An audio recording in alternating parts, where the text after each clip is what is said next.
All right, what's going on, everybody? Another day in paradise. Here we are. This is December the 7th, Saturday evening. And yeah, it's been a minute since I've done a live. I've been kind of moving around a little bit, but I just want to make sure, remind you guys that I'm here. I don't have like a set schedule for my live streams, not yet at least, but and of course, it's late at night. I don't really expect a huge turnout or anything. I will drop the link. I kind of feel like that tonight. Feeling like it's one of those nights. I'll drop the link if you guys want to hop up here. Those of you who are still awake and you want to jump up here and ask me a question or chime in, etc., you're more than willing to do that. But yeah, so kind of some announcements at first. I'm gonna do a live stream, a collaboration with a gentleman next week. Um, Shout out to him. I've done a couple, collabs with him in the past. Timothy, he's a Caribbean multi-generational mixed man. He's well respected in our circles on in social media, and has a lot of good insight, a lot of good information. He's an author as well. He has books material. So shout out to him. I'm gonna bring him back up here next week, next Sunday. We're gonna have a conversation, so that'll be good. And then also with my good friend Beatrice Parjatuje. Um, we recorded a lot of content out in Brazil, and so I should be publishing the video or making it public sometime by next week. So stay tuned for that. That's going to be a good one. I know you guys are going to find a lot of value with that, and so I'm very thankful for that. So yeah, Brazil has been a blast. Brazil has been a blast. Definitely like this year has been really good so far for me. I mean, basically at the end of the year, it's December 7th, right? We only got like a few more weeks, if that, yeah, 3 weeks, and then we're in 2025. So this has been a good year. I traveled a bit. I've been to some notable, mulatto nations, if I can say that, with sizable, mulatto populations. I mean, Puerto Rico, Dominican Republic, and then Brazil. So this has been a very good year for me, very insightful, just for me to look around and see like the opportunities and the networking capabilities and just what's out there. It's a vast world. The more I travel, the more I realize that it's not so big, but we're all over the place. We're everywhere. And a lot of us, we tend to not feel like it. We tend to feel isolated in our own little bubble, especially if you're here in the United States of America, where it's like the kind of modus operandi. They try to trick you and make you think that you're not represented in this world. And they try to make you think, well, you don't have an option. You got to take the shitty deal. And my position here with my social media is to let the mulattoes know you don't have to accept that shitty deal. You need to renegotiate your position and get the best deal you possibly can. And I feel like for us, in order to establish our position and to maneuver ourselves and with leverage, is if we connect with these other groups around the globe, we can solidify and strengthen our allyship, so to speak. But this is, in real time with real people. And this is, you guys have to do the work, each of us individually. It's not going to just magically happen. Like in some of these like social media groups, I see a lot of complainy pants. Okay, I'll say that. A lot of these, I'll say it, the mixed women, if they're older, Gen X, fucking complainy pants, complaining. The one drop rule, and they invalidate me, blah blah blah, but they're always kissing black ass. And my whole thing is, look, you got guys got to do the work. There's mixed people around the planet. Why don't you go talk to them? Why don't you go meet them? You know, you talk to these people here in the States, and this it's interesting, very interesting, very, very interesting. But yeah, my experiences was very lovely. It was perfect. I tell people around my neck of the woods, I tell them that, "Oh, it's perfect. How was your trip to Brazil? Oh, it was perfect." I mean, it was everything I expected it to be and more. I mean, I couldn't have had a better host or ambassador with Parja Beatrice. She was with me every day, pretty much. Pretty much every day we did something, and she was yeah the best I could ask for. So I'm so happy that got to connect with her, and the experiences I had with her, like I'll remember for the rest of my life. And I'm just so happy that that woman, reached out to me, because she found me on Instagram, and she's got a pretty large following. She has a lot of supporters, primarily Brazilian, but she's basically has like 100,000 followers on Instagram, and just a lot of engagement. She has a YouTube channel here as well, and she has good numbers. She's been doing social media for a minute, and yeah, and she reached out to me like she messaged me. I didn't know who she was. I've heard of Pardos and stuff like that. I've heard that, you know, and but she found my page and sparked interest, and and just that's how the connection, was built. And I'm so thankful that it happened like that, and that I got to meet this woman, and I got to talk with her, and hear her story, and we got to share our stories and compare notes and build that connection. It's very beautiful thing. I'm so happy to be alive and to be able to do this, to travel, connect with people, and establish meaningful connections. And this is everything that I've envisioned for myself. And I'm very thankful for that. And just like I said, shout out to Beatrice. I'm so thankful for her and the hospitality and everything. It's I couldn't ask for somebody better as an ambassador. So yeah, guys, I got some stuff I want to share with you guys here. Just like I said, just want to hop up here and kind of kick it with you guys, let you guys know I'm still around these parts, even if I'm, traveling a bit or whatever I'm doing, I'm still up here. So I shared this, I think, on my other channel, the channel that's shadow banned, the Mulatto Vanguard channel, shadow ban, all over social media, man. You use the word mulatto. There's certain words in social media that are definitely censored and shadow banned. Mulatto is one of them, which is good. I mean, that's why I like it. That's why I got to use it. I got to let people know we have something that's ultra exclusive over here. This is unique. This is not for everybody. Okay. You can try your hardest to try to destroy this, but you're only going to promote this and make this bigger. The cat's out the bag. People know we're here now. You're only going to amplify our voices. We're only going to grow. Any publicity is good publicity. This is only going to grow. So I saw this. I was filling out some type of questionnaire application. I forgot where I found this survey. And they have right here, it says right here, what races are you? I think it was like a medical survey or something. It says, which races are you? Check all that apply. And I check other. Please write. Yeah, mulatto American. Right. If they don't have your box, they don't have your selection, you got to type it in there and let them know how you identify. Instead of spending all your time crying and complaining, because, being around these parts and these circles and spaces, I could say that, as I said like a minute or two ago, you got a lot of complainy pants. You got a lot of that, elder gals, okay, unwed, you know, mulatto women running these social media pages, complainy pantses. And I'm sitting there, oh, instead of, crying on social media, you can connect with people around the world. You can collaborate, just get your ego in check. Okay. Connect with people. It's that simple. You have people out here doing the work. I mean, there's a guy, the shadow banned mulatto dissident.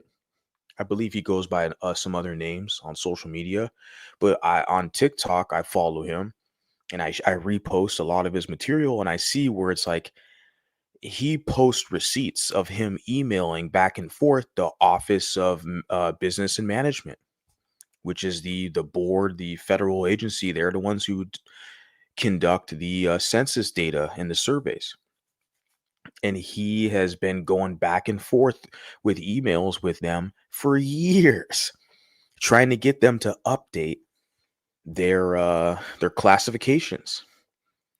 So I'm sitting there like, you got guys out here doing this stuff behind the scenes, like they're not jumping up here for social media for clout. And I see this stuff and I'm like, you got people out here doing this work, who is doing this stuff, meaningful work.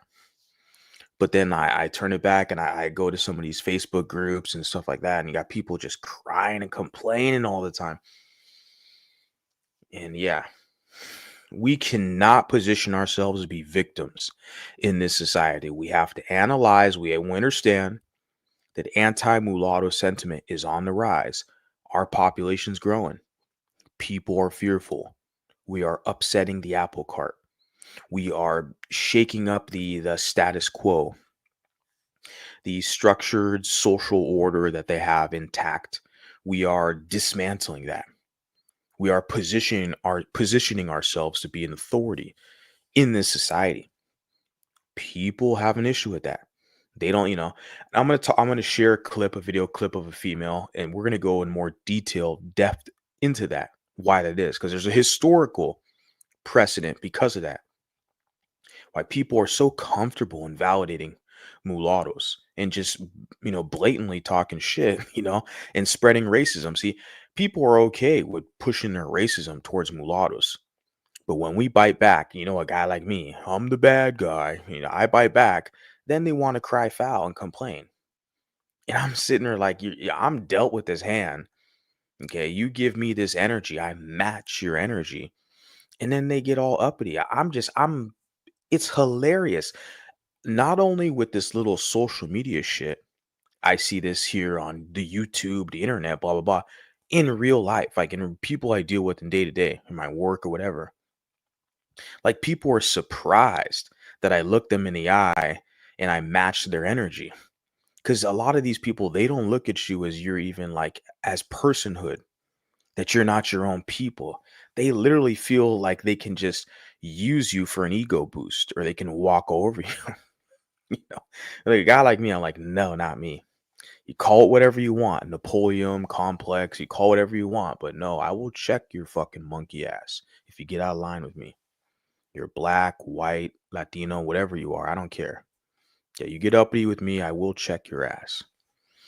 And I wish a lot more of you would have that energy. Not the pussy ass mulattoes who run around. We don't have the numbers and, we just have to accept a shitty deal. I don't want you over here. This is not the spot for you. I'm going to let you know that we're going to weed out people like you. This is not where you belong over here. Okay. But what I want to share with this is because I posted where it's like, look, they have an option there. You can type in check. Okay. And you can specify how you identify. This is for me, mulatto American, ultra specific, no other further clarification needed. This is it. I'm not a native Hawaiian. I'm not a black and African American. I'm not a white, a Pacific Islander Asian, none of that. I'm mulatto American, period. So I'm sharing this for you guys. You guys got to wake up and smell the coffee. You guys got to be your own self advocate out here. Okay, because everybody else, like I said, they want to maintain the status quo. They like how things are. They like how things are. So you guys have to do something about that. So I'm going to share a clip here. I saw this.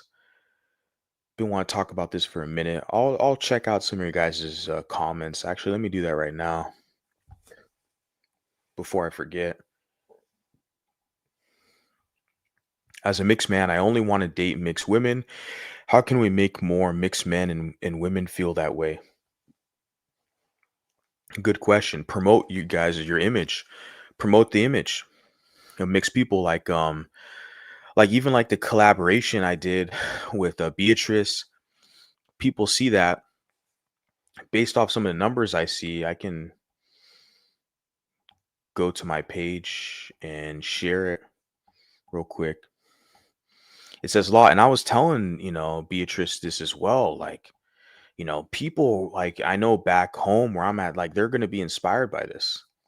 They see me and you together, like doing this. And even like with this right here, you guys can see that with Alicia Keys and her husband, I put royalty 9 days ago. Like by promoting images like this, you're doing a lot. You're doing a lot. You're signaling to the women and to the men like this. If we want a community, we're gonna have to promote this. There's no other way around it. So for the biracial baby mama with her bastard kids by Pookie, like these people are always going to be a detriment to you, and they're going to destroy anything you want to establish that's productive. They're going to be your number one ops. Okay.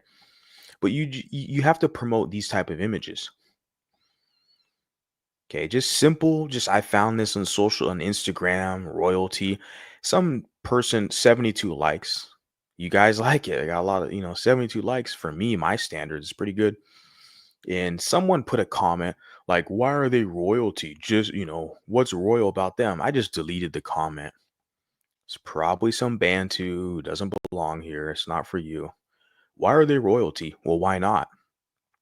They have two dark skinned Bantus. They post pictures together on their social media.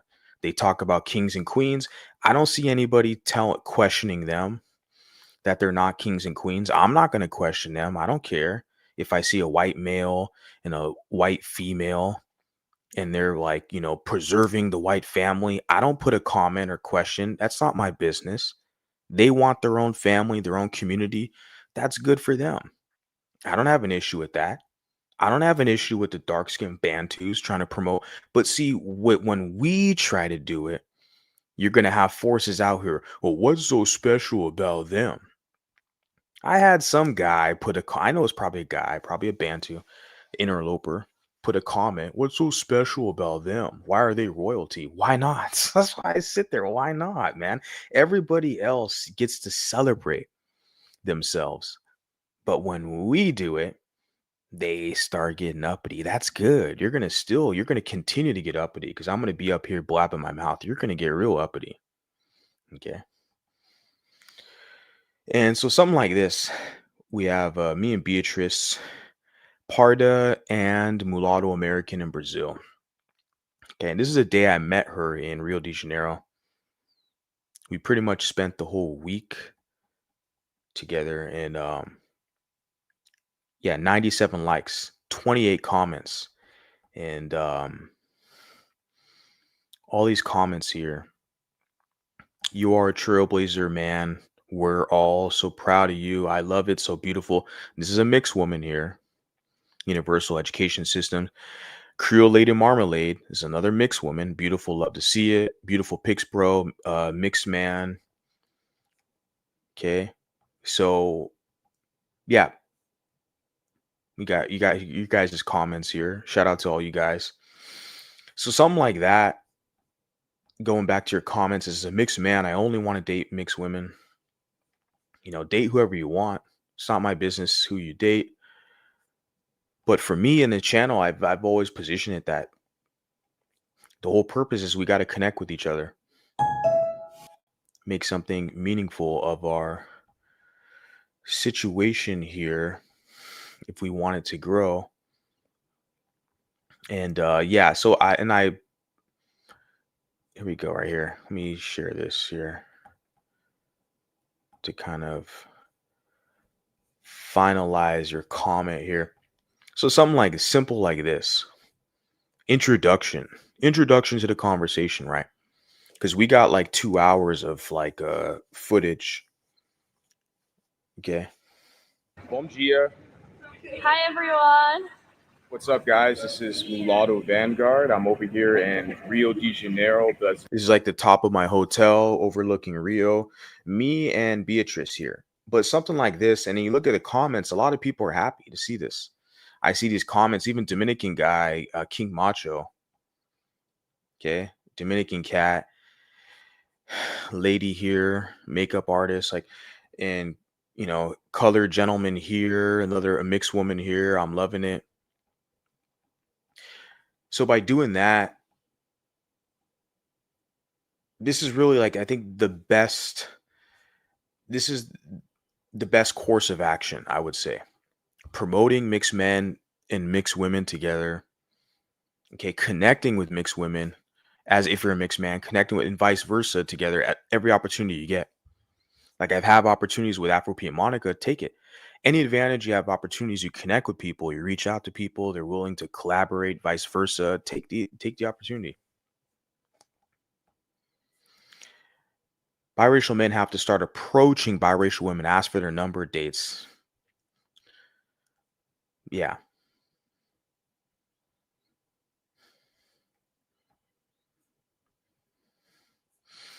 Is it just me if I'm talking to a mixed woman who said she's dated a non-mixed man, I don't want to date her anymore? I don't know. It could be just you. That's unrealistic. Like it's funny because in Brazil, a lot of the mixed women you'll see there, they're dating white men. That's one of my observations I'll take away from my Brazil trip. A lot of the mulattoes you see that I saw over there, they're with white guys. Okay. And so that's like a basically complete opposite contrast. When you look in the States, you see a lot of mixed women.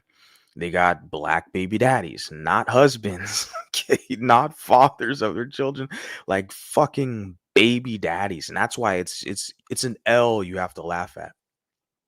Because it's like these guys aren't even committing to you. They're bastardizing you, tainting you, and just kicking you to the curb. And you're out here in the marketplace. And then you look at a guy like me, I'm like, bro, your baby daddy's black. Like, I don't know. I wish I can help you. I mean, I consider myself to be a gentleman, a nice guy, but I'm like, well, damn, you want to identify and be in the black community so much, so bad that you'll give up your womb to a guy. Just, have fun, sweetheart, have fun. But when I look at the results and these people, I see that, and it's just, yeah, they don't look like they have the best results. They don't. Okay. But if I could choose, I wouldn't want to date a mixed girl who dated outside the race. But I don't know. Kevin, Gary, I don't know what your deal is. That's besides the point. I think the most important thing is to build mixed nations up. I don't, you can't control who people date. Okay. This whole, I'm not going to get into the whole dating hour right now, but I'm just checking out your comments because you're really going to waste your time trying to do all that. Brothers in Madagascar are Blasians living in third world country. A lot of mixed content creators talk about nonsense instead of stuff that matters, making more mixed people through mixed men. I can't believe there's still some low IQ whites on X who make the same arguments as blacks as if biracial models are solely black. I don't know, man. Like a lot of the whites are very fearful when they see these mulattoes because they're very upset when they talk about the quote unquote mud shark white women who are purposely, a lot, because even purposely they're exercising their influence or in society they're getting black male partners and having mixed kids.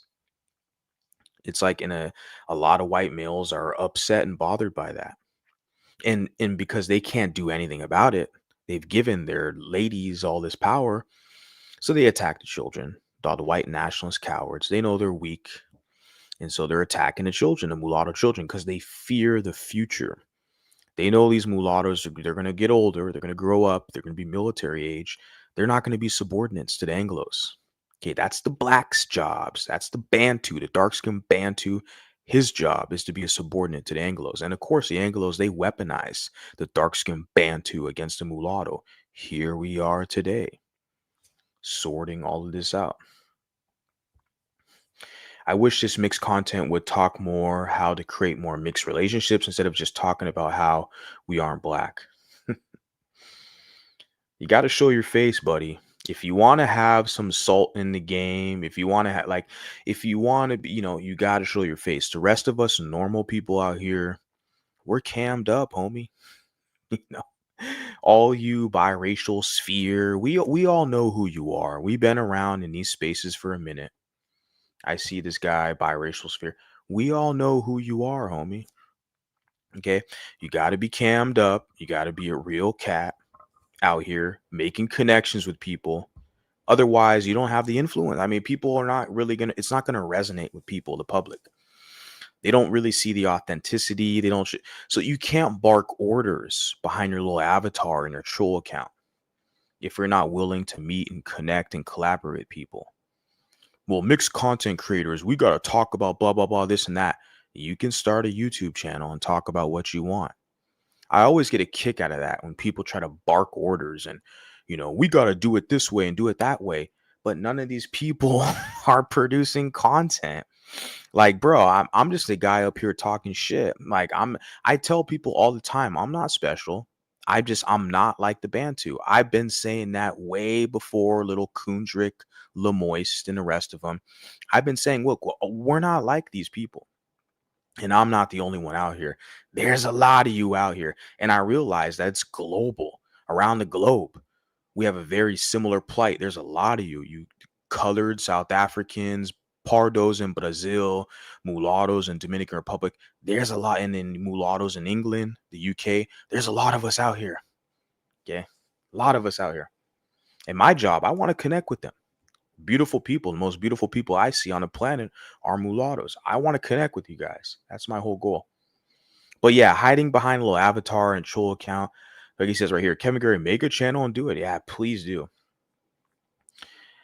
I like to call the movement drop into one drop rule. Numbers don't matter if you're not organized. You can have all the numbers in the world, but if everyone is disorganized, it doesn't mean anything. Interesting. I should also respect what you do. Sorry if I came off disrespectful. When they asked what's so special, I tell them it's special to us. It's not supposed to be special to you because you're not one of us. Exactly. They're not one of us. I had some interloper. What's so royal about them? Alicia Keys and her loving husband. What's so royal about them? I mean, you don't see me putting those comments when I see two dark-skinned Bantus celebrating their. I don't care. Not my business. The main problem is these American mulattoes are with Pookies. Mulattoes, exactly. Yeah. And I'm going to be honest, they're basically dead weights. You can't work with them. They've been tainted by Pookie. I don't know what other way to say it. Like, they're compromised. The whole position is they want to prove their blackness, and they know that the only avenue for them to do that is with by having Pookie's bastard kids, by getting with a dark-skinned black guy, and they have kids and their kids are black. Like, you see these women, they're white, and I'm mixed or whatever they are. Like, they're white women. Okay, they got a white mom or whatever. It doesn't matter. Like, they're not black women, and they know that they're not black women. So dark-skinned black males will trick them and lie to them and tell them they're black, and and they'll give the dark-skinned black their womb. They'll have a kid with the guy, and that's how they anchor them into blackness. It's a very, and like I said, if they want to do that, that's okay. But I just don't know why these type of individuals, they still like follow my content. They watch me on social media. They're always, I'm like, why are you even like over here? Like, we get it. Like, you want to fit into black circles. That's your community. Like, have a good day. I don't understand. Like, they still come over here. Like, they see some value in the content or something, like, but what I'm doing is it's completely independent from that. We're not trying to fit into the black community. The black community is not our community. And so, like you said, yeah. And I don't position it as mainly or majority or most of these American mulattoes do that. I'm not saying that. I'm not saying most. I do my best to not be an absolutist. But I will make the observation and say that a lot of American mulattoes do that. That's their pathway to blackness. They have an easier pathway to blackness than the mulatto men. Mulatto men have to dumb themselves down and overcompensate with the hood swag and the dumb crap to fit in with dark-skinned Bantus. Where mulatto women, basically all they got to do is spread their legs and, be a bastard baby maker to a dark-skinned Bantu, and poof, now you're a black queen. No, you're not. You got a black kid, yeah, but you're still mixed, sweetheart. Sorry to burst your bubble. You can act all ghetto all you want. We see you, we all laugh at you. You're just a mixed chick with a black baby daddy because you're not married, you know? And you think you're black, you talk ghetto and shit, but like, no, you're still mixed. Okay, honey? Like, you hate the whites all you want. It's not going to change the fact that you're still half white. Okay? Try to prove your blackness. But like I said, it's not going to be majority. He said the main problem is American mulattoes are with Pookies. I mean, that's one problem, but that's not the main problem. The main problem is the mulatto men do not connect with each other and form associations, okay, and form fraternities and establish business connections. That's the main problem. It's the men, not the women, because the men will lead, the women will follow, period. That's nature. The main problem is men. And what you see these mulatto guys who want to like floss and flex because, oh, they understand the culture and they're down with the blacks and they understand the hood swag and all that. Any fucking monkey can get tattoos on their face and a grill and act like they're from the fucking hood. Any fucking baboon can act like an idiot. That's not special out here. Everybody has the rights to purchase a firearm and listen to hip hop and act like a fucking idiot. Anybody can do that. So when you analyze, you look at these individuals who still try to go off that premise, like they're from the hood, they a real run, they a street nigga and all this, and you're light skinned, you're light and bright, you're mixed, and they're still using that same metric. Like they're trying to G check you or act like they're more black from the hood. Like that is outdated information. This younger crop of mulattoes, they don't give a fuck about you dumb savages acting stupid. I'm letting you know, like I'm just one guy out here. These younger folks, they're highly organized from what I see. What I see with these mulattoes, they're not out here blabbing their mouth like me up on social media, but I see in these discords and in these other networks, like, yeah, the type of conversations they're having, what they're talking about. Yeah, we look at these little hood booger mulattoes who try to act like they're tough, they're from the hood and all this. That is old information. You're out of touch with reality in this new generation. We're not impressed by that stuff. We're not impressed. So it's the ultimately what I'm saying in short term is that it's the men. Okay. The men have to step it up. The men have to do these connections. They have to build, establish something, connect and collaborate with people. I'm just one guy out here blabbing my mouth.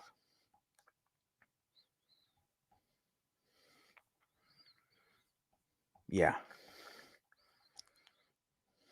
Yeah, the women aren't tricked. They know what they're doing. They know what they're doing because and you're absolutely right, because they're being worshipped by the dark skinned Bantu, right? No other race of man is going to worship them, unlike the dark skinned Bantu, right? So they'll trade their womb to get worshipped by the dark skinned Bantu. And then a lot of these women, they're like whores and they're prostitutes. And you see that. It's like they get, turned out by a dark skinned Bantu. Yeah, they got a bastard kid by a black, but now they're back on the market and they're fucking whores for everybody. It's very despicable when you see this. So like they know what they're doing. They're trading. They're trading like for a place to stay, for a community with the ghetto, hood booger, ratchet culture. That's what it is. And they'll get worshipped by the dark skinned black male because no other race of man's gonna worship them like that. Okay, have fun with those results. I just don't see it as it being glamorous. You have to whore yourself out for a buck, and you got a bastard kid in the whole process. And I just don't see how that's beneficial to anybody. We do have a hierarchy. I see mulattoes with pookies at the bottom. Mulattoes with mulatto men are at the queen's level. Sure, it just makes logical sense. I agree. Very good comment. Biracial sphere. I know who you are because you're fixated on the word biracial. Okay, and I get it. Yeah, it's yeah, you're. I agree with that statement. Yeah, for me and people, they could say whatever the hell they want about me. It doesn't matter. Okay, Yeah, the mulattoes who are with the Pookies, if they're, yeah, they're basically at the bottom. As far as this community is concerned, what we see, show me the results because they want to fit in with that community, that group. Have fun. I don't understand they tippy toe around to be a part of the black group and be in black community, but I'm also mixed too and all this. Okay. What else do I have to say, guys? What else do I have to say? You tell me I'm lying. If you want to be a queen in the black community, you would get a dark skinned black man. Exactly. And that's the whole thing where it's like I go back to this comment, your initial comment I saw, where it's like I consider them to be kind of at the bottom. I don't want to make this about dating. I'm gonna switch the subject in a little bit. Just let me get through these comments and where it's like, yeah, you want to be like a queen, a black queen, but you got a dark skinned black guy. But to us over here in the mulatto community, we look at you as a bottom feeder. You're not top notch over here. Okay. Over there with the Bantus, okay, yeah, you're top notch, right? But they need the dark skinned black male for protection from the dark skinned black female, right? All the exoticals, you see how they're going back and forth with like Chrissy, or they did whatever. They're still gonna go back. It's the same shit.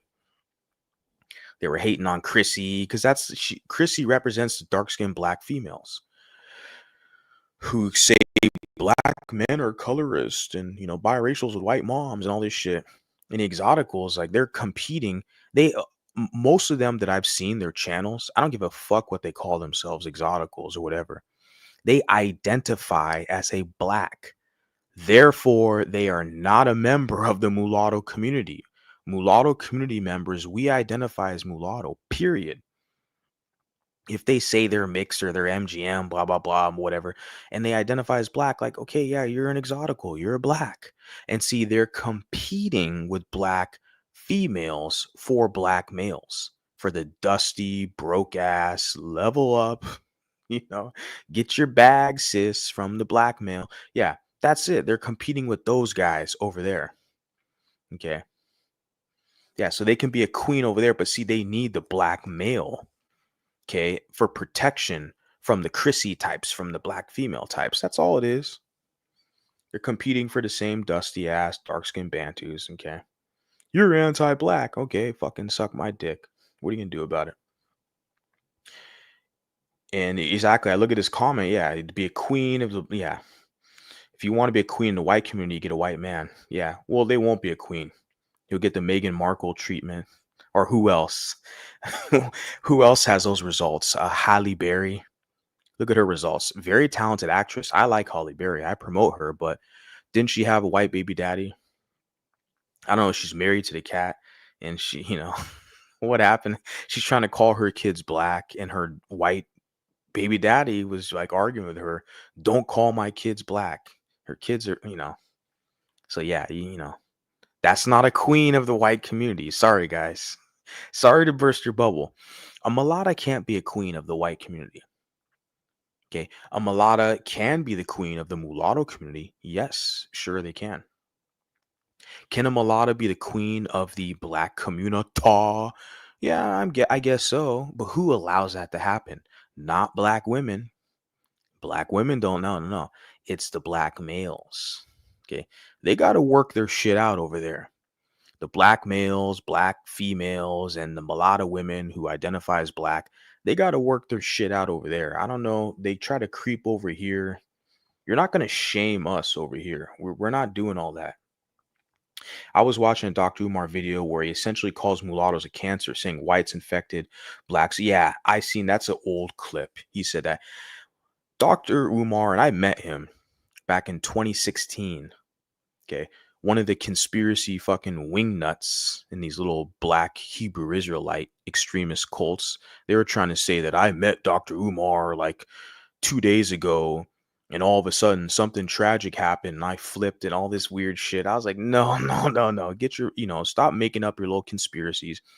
I met Dr. Umar in 2016 in Long Beach, California.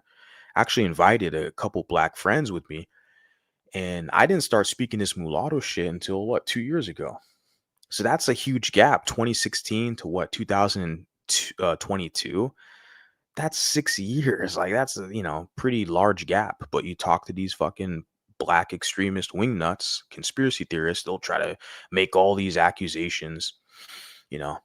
But yeah, I met Umar, okay, yeah, and so I know what clip you're talking about. Yeah, he's been talking a lot of slick shit about mulattoes because they fear the mulatto class. They fear mulattoes because we always outshine them. We're more preferred over them by every race. It's not just Anglos, Latinos, Hispanics, Arabs, Asians, every race on the planet prefers us. It's a fact, and they're upset about that. So they want to neutralize us and absorb us. And that's the Umar strategy, is to just absorb us. And he understands that with the identity psychology, he wants to trick mulattoes into identifying as black, to kowtow you and coerce you into identifying with them where they can be the guardians of blackness. And you're just a sucker out here trying to find a home. We're good over here because shit, I got my home. Just music though. It's just good music. I acknowledge good music. And having a grievance or having an observation noting that, that's talking ish or something like in the whole racism claims and anti-black, you people blow that shit out of proportion too much where nobody gives a shit. Nobody cares. Like people are more bold now than ever. As you can see with the whole like America, basically, they decided they want Trump. All the little comments and all the racism surrounding Trump and his cabinet and all that stuff. A lot of people, they don't give a damn. So I'm not sure like you former slaves want to act like you have the moral high ground when you have literally fucking Glorilla and Sexy Red as your representatives and shit. All these rappers, pandemic of biracial women. The series part one, I am not and almost. So I'll just say this: the premise is she's fighting for her position in blackness, which is very common. Very common. And this is because the men, us, I'm one guy, I'm doing my part, but you had some biracial guys in the chat, the channel, whatever, right now. Look, if you guys create a situation where the women feel welcome, they feel celebrated, they feel pedestalized, you're gonna attract more of these women. Most of my core supporters are mulatto females. Pretty much most of my moderators on my social media are mulatto women, not just YouTube, but Facebook as well. Most of my supporters are mulatto women and mixed women in general. Like that's how it's been for me since day one. Like I don't know, like, so if you create a space, you create social media and you promote the image of the women, the men, etc., the group, the community, like, the women will feel comfortable. So for this particular female, she's struggling with her identity. She wants to fit into blackness. So she's basically broadcasting, stating her case. So I'm still considered black. Stop invalidating me. And of course, black males are gonna see that and they're gonna be foaming at the mouth, like the wild dogs. A lot of them are. They're gonna be like, oh, this mixed woman. Because what it is they know they can basically trick her and punk her. They'll wave like blackness over her head. They'll lie to her and tell her she is black so they can get access to her sexually. Once they get what they want from her, they bastardize her. They'll throw her to the fucking curb, and then nobody else is really gonna want her. I mean, it's they'll other people will want her, but it's gonna be on that type of arrangement, if you know what I mean. They're not gonna commit to her. They look at you. You got a black guy's kid. What? Like, go back to that guy then. Okay. Like you dilute yourself completely. You don't like that's the community you want to be a part of. Go there. So that's typically what you will see happen. Like I said, with the black guys that are on that tip, they're going to be foaming at the mouth because they know they see a mulatto who's struggling for identity. They're going to be the number one people telling her she's black. Everyone else will tell this woman she's mixed. Black women will say you're mixed. White men will say she's mixed. White women will say she's mixed. Everybody will tell her she's mixed. Latinos, everyone. It's black men like Dr. Umar's. They will insist upon and tell her you're a black woman. Don't let them challenge your blackness. You got to be proud of your black. It's black men who will play that game with these females so they can trick them and punk them and bastardize them. That's the game. So I feel like she someone like her doesn't know that there's mulatto spaces or mixed spaces. So, like, I watched this clip. I'm going to share a little bit of it, the part that I found that's very crucial and important. But she doesn't know that a lot of us were already out here. Now we already got our own shit, cracking, if I can say that. Like, I'm not trying to fit into the black circles. We did all that crap. Like I said, 2016, I met Dr. Umar. We did all that a decade ago. We realized that it's not for us. It's not for us. Those of us who have self-respect, mulattoes over here, it's not for us. The pro wax shit has been played out. They're done. Okay. In the United States of America, they can do that pro black shit in the Caribbean or Africa or something like that. In the United States of America, you guys are done. That pro wax shit is going nowhere. You guys are done. I don't know. You can still claim the FBA and claim you're indigenous. Yeah, you got to change the shit up now. Now you got to claim you're indigenous. You can't be that pro wax shit. You know, you got to change your whole identity and say you're a native and indigenous. Yeah, you damn well know you have to, because that pro wax shit in the United States is done. It's done. But you can still try. Okay, let's check this out. It's rude. I know a lot of people who like make jokes about my skin and who I like have been like totally cool, like it does not bother me at all. But as like a general, like it's Is this a Black Panther she has on the wall here?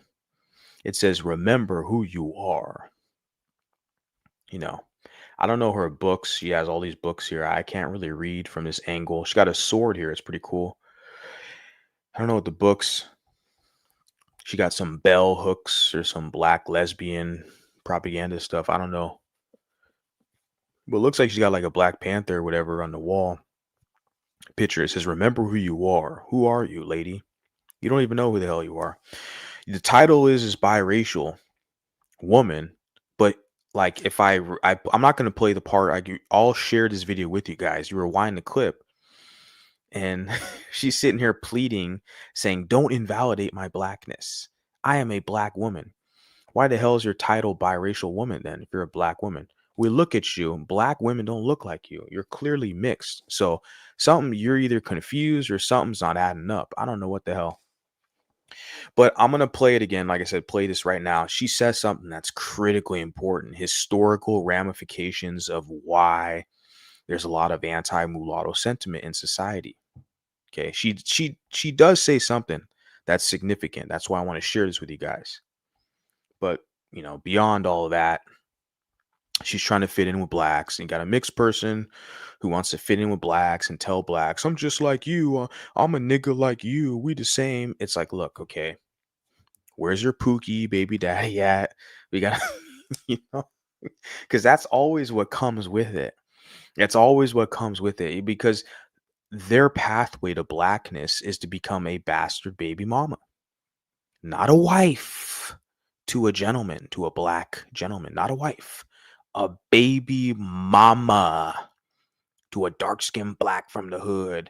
That is the pathway to blackness. It doesn't help anybody in civilized society. Sorry, people. I'll be the bad guy for saying that. rude. Like it's actually so rude. Because if I were to do the same thing to you about the way you were raised, I would be racist. But because it's me and because I'm multiracial, it's no longer racist. Yeah, the double standards. If a dark skinned Bantu calls you a racial slur, it's acceptable. Oh, it's just a light skin joke. You have thin skin. You can't take a joke, right? But you say something to them, you're anti-black, you're colorist, you're racist. Give it up already, guys. You guys been saying that shit for the past 2 years. Fucking give it up. Nobody gives a fuck. You can dox and harass and defame and slander. We're gonna still be here talking shit about your bitch ass. Give it up already. These people still try with this trying to shame you and stuff. Look, you people want to talk all this shit about mulattoes, and you got too many pussy ass mulattoes out here who take a shitty deal. And like I said, my whole position here is to basically curate an audience. I'm basically gonna make that delineation. Hey, the pussy ass mulattoes over there who take the shitty deal, they're over there. The ones over here, we're not doing that over here. I'll be the bad guy humbly. I'm cool with that. I got nothing to lose. I don't give a shit. I can travel around the planet, meet people, have a very high standard of living. I'm good. I am not going to allow you fucking savages to try to punk me out here. Call me a bad guy all you want. You people have been coddled way too much because of this white guilt. These whites feel guilty. I thought about this earlier today. I was analyzing some commentary. It's like it's because a lot of these Anglos, they feel guilty because they punked Bantus and enslaved them, and they've mocked them and humiliated them with the slavery rituals and stuff, and given them their identity. And a lot of these Anglos today, this generation, they kind of feel like ashamed of that. They have the guilt, and and hence they coddle these Bantus, and now they're running wild. Like you look at this hip hop shit where tattoos on their face, pants hanging off their butt, bastard kids all over the fucking place, acting ignorant, and like they're so coddled they think they can act like a degenerate savage, and the rest of society is supposed to accept it. Like they're so coddled in society. That's why when they turn to you, they think they can talk to you however the fuck they want without any repercussions or anything. And once you check them, you match that energy, they cry colorism and they cry racism. Like, what? I thought I thought you from the hood. I thought you were tough. What the fuck? How are you crying colorism? That's a bitch argument. That's what women cry about. My color, you don't like me because I'm dark skinned. You want a light skinned female. That's a female argument. How are you? You're a dude. You're gonna cry colorism. Now I know you're fucking gay. Only gay guys cry about colorism. If you're not a female, I don't get it. Nobody gives a damn about your skin tone, your complexion. At least I don't. I mean, there are some dark skinned Bantus who cry and complain about it, but there are a lot, over 75% of them are raised by women. What do you expect? Okay, they act just like their mama, highly emotional. So, let's continue on with this before I hurt some more feelings. And that bias has come from the idea that like biracial people were illegal. So you could treat them however you wanted because they were wrong to even be here. Okay, I saw this video. This was like in my backlogged. I got a ton of stuff I have backlogged that like I want to talk about or analyze or observe, etc. Right. And I saw this video, and what she just said right there, I'm gonna rewind it and play it back, is critically important of why a lot of people in society, not just the blacks, the Bantus, but also the whites, the Anglos, why they're so comfortable talking down upon you, even the Latinos, the mestizos, why they're so comfortable invalidating mulattoes and talking down upon you, because in this United States, the context here in this nation, it was illegal for us to exist. They had laws across most of these states, especially in the South, anti-miscegenation laws, where literally they deemed you as being illegal. And a lot of times they would delete you, even from at like abortion from at birth. They would delete you because they did not want your existence, upsetting the established order. And I was talking to Beatrice when we published our video, where it's like in Brazil they've never had any anti miscegenation laws. Race, mixing of different groups is always, it was like a natural occurrence in their society. There was no law preventing a African and a European or indigenous couple from coming together and starting a family, a union. And it's very interesting contrast because in the United States, there were literally laws to prevent mainly African and European coming together. Now, specifically, African American males and European American females is specifically the coupling that they are against the most. But there's heavy implications, historical ramifications because of that. And they're more against, and I was telling this to Beatrice, I honestly feel in my heart, I feel, yeah, it's a feeling, yeah, in my heart that they are more anti against us, the offspring, the mulatto offspring of the interracial couple of a black male and white female. They're more against us, the offspring, than they are against the black male and the white female coming together. Because I've already told this to people on my panel the other time too, where it's like they got cuckolds out here. You got white boys who are cuckolds who will pay a black male, they call it bull, the term they use, a bull. They'll pay them to screw their wife, their white wife. They got entire, corn industry type of material out here where you got swingers and crap, and you got cuckolds, you got white guys who are white Americans selling off their white American wives, okay, to blacks. And it's like, so they're making money, they have an industry, everybody's okay with that. But when a child is produced and the child is mulatto, has a biological African male father and a European. See, it's us they have an issue with, because not only do we represent a union between two groups coming together, it, that's what it is. And also because we will challenge the established order, the hierarchy they have in place, the racial hierarchy between Anglo on top, black is a permanent subordinate class. Like, we jump in there and we challenge that. Or like, we want to compete. We want to rise up above and get into a higher level. That's why the first black anything in the United States is always mulatto. Whether it's the president, Supreme Court, state governor, state senate representative, judge, movie star, the first, Hollywood, the Oscar winner, whatever, or the, Academy Awards, whatever. The first anything and quote unquote black first in the United States is a mulatto, always. Always through history. And they're upset about that. Let me continue on with this clip. What this lady said, I'm going to rewind it, is I saw this like out of the 33 minutes she's talking, it was a bunch of hoopla. I'm going to be real with you. Okay. you know, Trying to prove that she's just as black as the rest of the blacks. No, you're not. You're mixed. Your title says it, lady. Biracial woman. But you know, you want to fight for your place in blackness because you're not going to fight for your damn place in whiteness. They're going to laugh at you. Get your monkey ass the fuck out of here.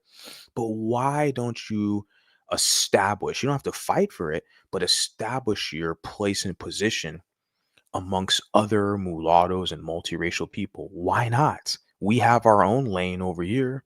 It's working out just fine for me.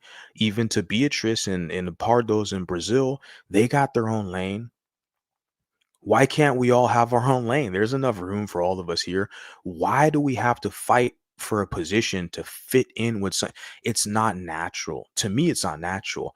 I'm cool with having my own little quote unquote clique or my own little circle or spot in the internet and social media. I'm cool with what I got. With the amount of effort I put into this, late at night, hopping my ass up here talking shit, I'm cool with the numbers I see, with the effort I'm putting up in here. I'm cool. I got my own shit. This is my spot. I'm not trying to fit in with Bantus. I figured this stuff out back in 2018. I realized, okay, these are not my people. Okay, I'm not trying to fit in with the Anglos. I already figured all that stuff out in high school and prior. I grew up around a lot of them. I already figured it out. I'm in a position now, I'm mature enough now to realize I got to create my own situation. I just wish other people would wake up and smell the coffee, realize that, especially this young lady here. Like, instead of trying to prove to try to fit in with blacks, like, you got other biracial and mixed people out here as well. Why not try to connect with them, see what they're doing, develop your own social media? Why not? There's enough room for all of us here. Let me rewind it. What this lady said, like I said, kudos to her, shout out to her, because that's the thing a key thing a lot of people are missing is that there's historical ramifications here. when we navigate society. Why are people so damn comfortable? You know, just invalidating us, talking shit about us because we were not literally intended to exist in a society like everybody else. They literally had laws to prevent us from being birthed. Highly significant. I was talking to Beatrice about this a week ago. I was like, this is real shit. This is, and we navigate society and we bump into, we come across these hurdles, bump into people's heads, etc. For me, a guy like me, hard head, and I realized like the society, they didn't intend on having you here and being prosperous.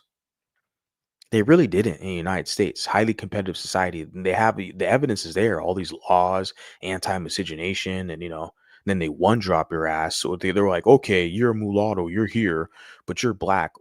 No, sorry, you people, you're not making the rules now, as far as I'm concerned. Just because you got Trump up in there, you ain't making the rules. We're gonna find out. You got that Jew, Jared Kushner, behind the scenes. Yeah, yeah, you Anglos, you're not making the rules. You got open borders. Yeah, okay. Yeah. You're not making the rules. The weaponizing the one drop rule when it benefits you, I don't think so. I don't think so. I see these younger mulattoes, they're not having it. Right? Let's continue on and play this. Know that on a in a sense, there are some things I just won't experience not being fully black. I'm aware of that. There are some things that I just don't understand that black people go through. I don't need you to point that out.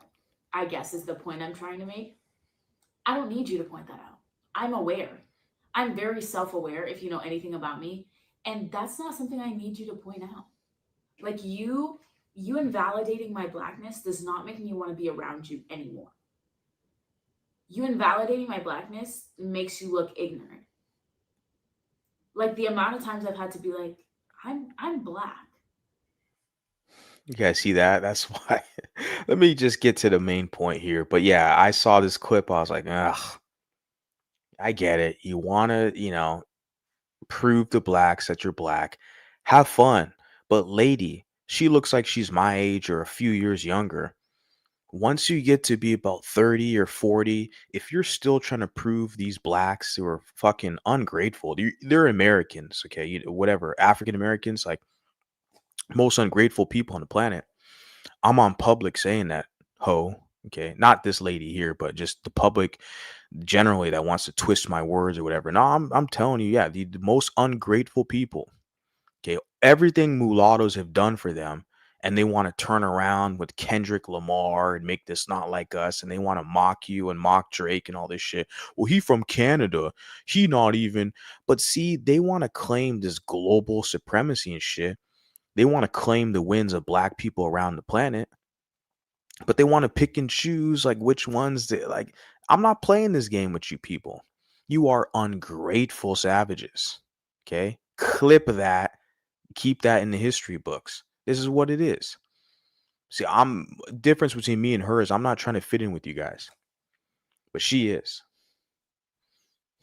Because like I will get fed up with people making comments like when we go swimming, like I don't have to moisturize because my skin doesn't crack, or because like I don't get ashy, or I don't have to use certain conditioners. I don't have to have a full wash day. Do braids actually stay in my hair? I am black. You guys hear that? She says, "I am black. I am black." We look at the title. It says the epidemic of a biracial woman. Whatever. You don't look like a black woman to me. Black women know it. White men know it. White women, Latinos, everybody. Like I said, everybody knows you're not a black woman. The only people who will tell you you're a black woman is black males. Why? Because you're an exotic. Oh, you're exotic. They want to get into panties. And then you have their bastard kid, and then they dump your ass and they get a white woman or whatever. And you're just a fucking joke to the rest of us out here. If you go that route, I'm saying, if she goes that route, she wants to prove she's black by getting the black guy. And it's just, you know, Eventually it's getting old. I feel like, see, I'm a millennial guy. I feel like my generation, they did that. They saw the pathway to blackness. I feel like once we get more of this information out here, people know we're here, we're having these dialogues, discussions, then people kind of realize, oh shit, I don't have to go that route. It doesn't make sense. I would honestly prefer that she got her education, went to school, became a nurse, productive, be more productive than me. You know, I'm nobody. I'm a piece of shit out here with the passport, just you know, I'm nobody special. Don't be like me. Don't be like me. Be better than me. I admire and I adore women who are better. That's what I was saying, like with a lady like Beatrice. You know, Beatrice Parda, kind of advocate. You know, she's going back to school to get her master's degree, and large social media, large friend social network. Like women like that inspire me to be better. And I was telling her too. I was like, man, I'm like kind of inspired by meeting you and seeing what you got going on, because I realize I'm kind of slacking out here. I'm too comfortable, content with what I'm doing. So, no, I say this woman, be better than me. Okay. Be better. But don't be just some struggling hoe with your black baby daddy, like in the ghetto culture. Don't do that, because you're going to make all of us look bad. So the invalidation of like those comments in itself are invalidations of blackness. And for one, it's rude. I know a lot of people who like make jokes about my skin and who I like have been like totally cool, like it does not bother me at all. She says she knows a lot of people who make jokes about her skin. And she's like, "Oh, it's totally cool. It doesn't bother me at all." Well, who are those people making jokes about your skin? The same blacks you're trying to like fit in with? Don't invalidate my blackness. I am black. Like, who the hell's, it's not whites. Are whites making fun of her skin? I doubt it. That's considered insensitive, right? I seriously doubt the whites are saying anything about her skin. It's these blacks that she's trying to fit in with. How tragic is that? You allow them to talk shit about you and punk them. Why don't you talk about their skin? Look how quick they fucking whine and cry. You're a colorist, mulatto vanguard. You're anti-black, and you're bald and short. you know, these savages start talking shit. See, they want it to be this one-way street where that's what it is. But see, I don't have an issue with someone like her, because you're trying to fit in with them. So you have to take the abuse or the hazing, or shout out to light skin history. He calls it the shaming ritual. I believe that's the phrase he said, which I like a lot of how he words a lot of the arguments, like a shaming ritual. Where yeah, they have it set up to where they can haze you, they can punk you, where you got to and this woman's trying to act like it's normal. They talk about her skin tone. I'm like, what type of civilized person is going to talk about your fucking skin? I know it's not whites. I know for a fact. I'll bet money on it. She's saying, oh, people talk about my skin tone and whatever. It's not a big deal. I know for a fact. I'll put money on it. It's not whites. It's not Anglos. They're not talking about your skin. They'll talk about your behavior or your class, your social status, something like that. Heritage, perhaps, sure. They're not talking about your skin. It's gonna be those Bantus. Those Bantus who are fixated on skin because they're the ones who they don't look like everyone else in society. In the Middle East and Latin America and Asia and Europe, pretty much the only place they can go where people look like them is Africa. But they hate themselves. They don't want to even go back to Africa. So they want to try to trick and convince everyone else, you know, to normalize them. That's the pathology. Yeah. Yeah. They, in the spreading intersectionality and, it's colorism and all this crap. Yeah. Why don't you be amongst your own people in Africa? They can't, because they don't like themselves. So they want to convince the Europeans and the Asians, and you got anti-blackness. You need to heal. You need to heal from your trauma. You got deep, seated, anti all this dumb shit.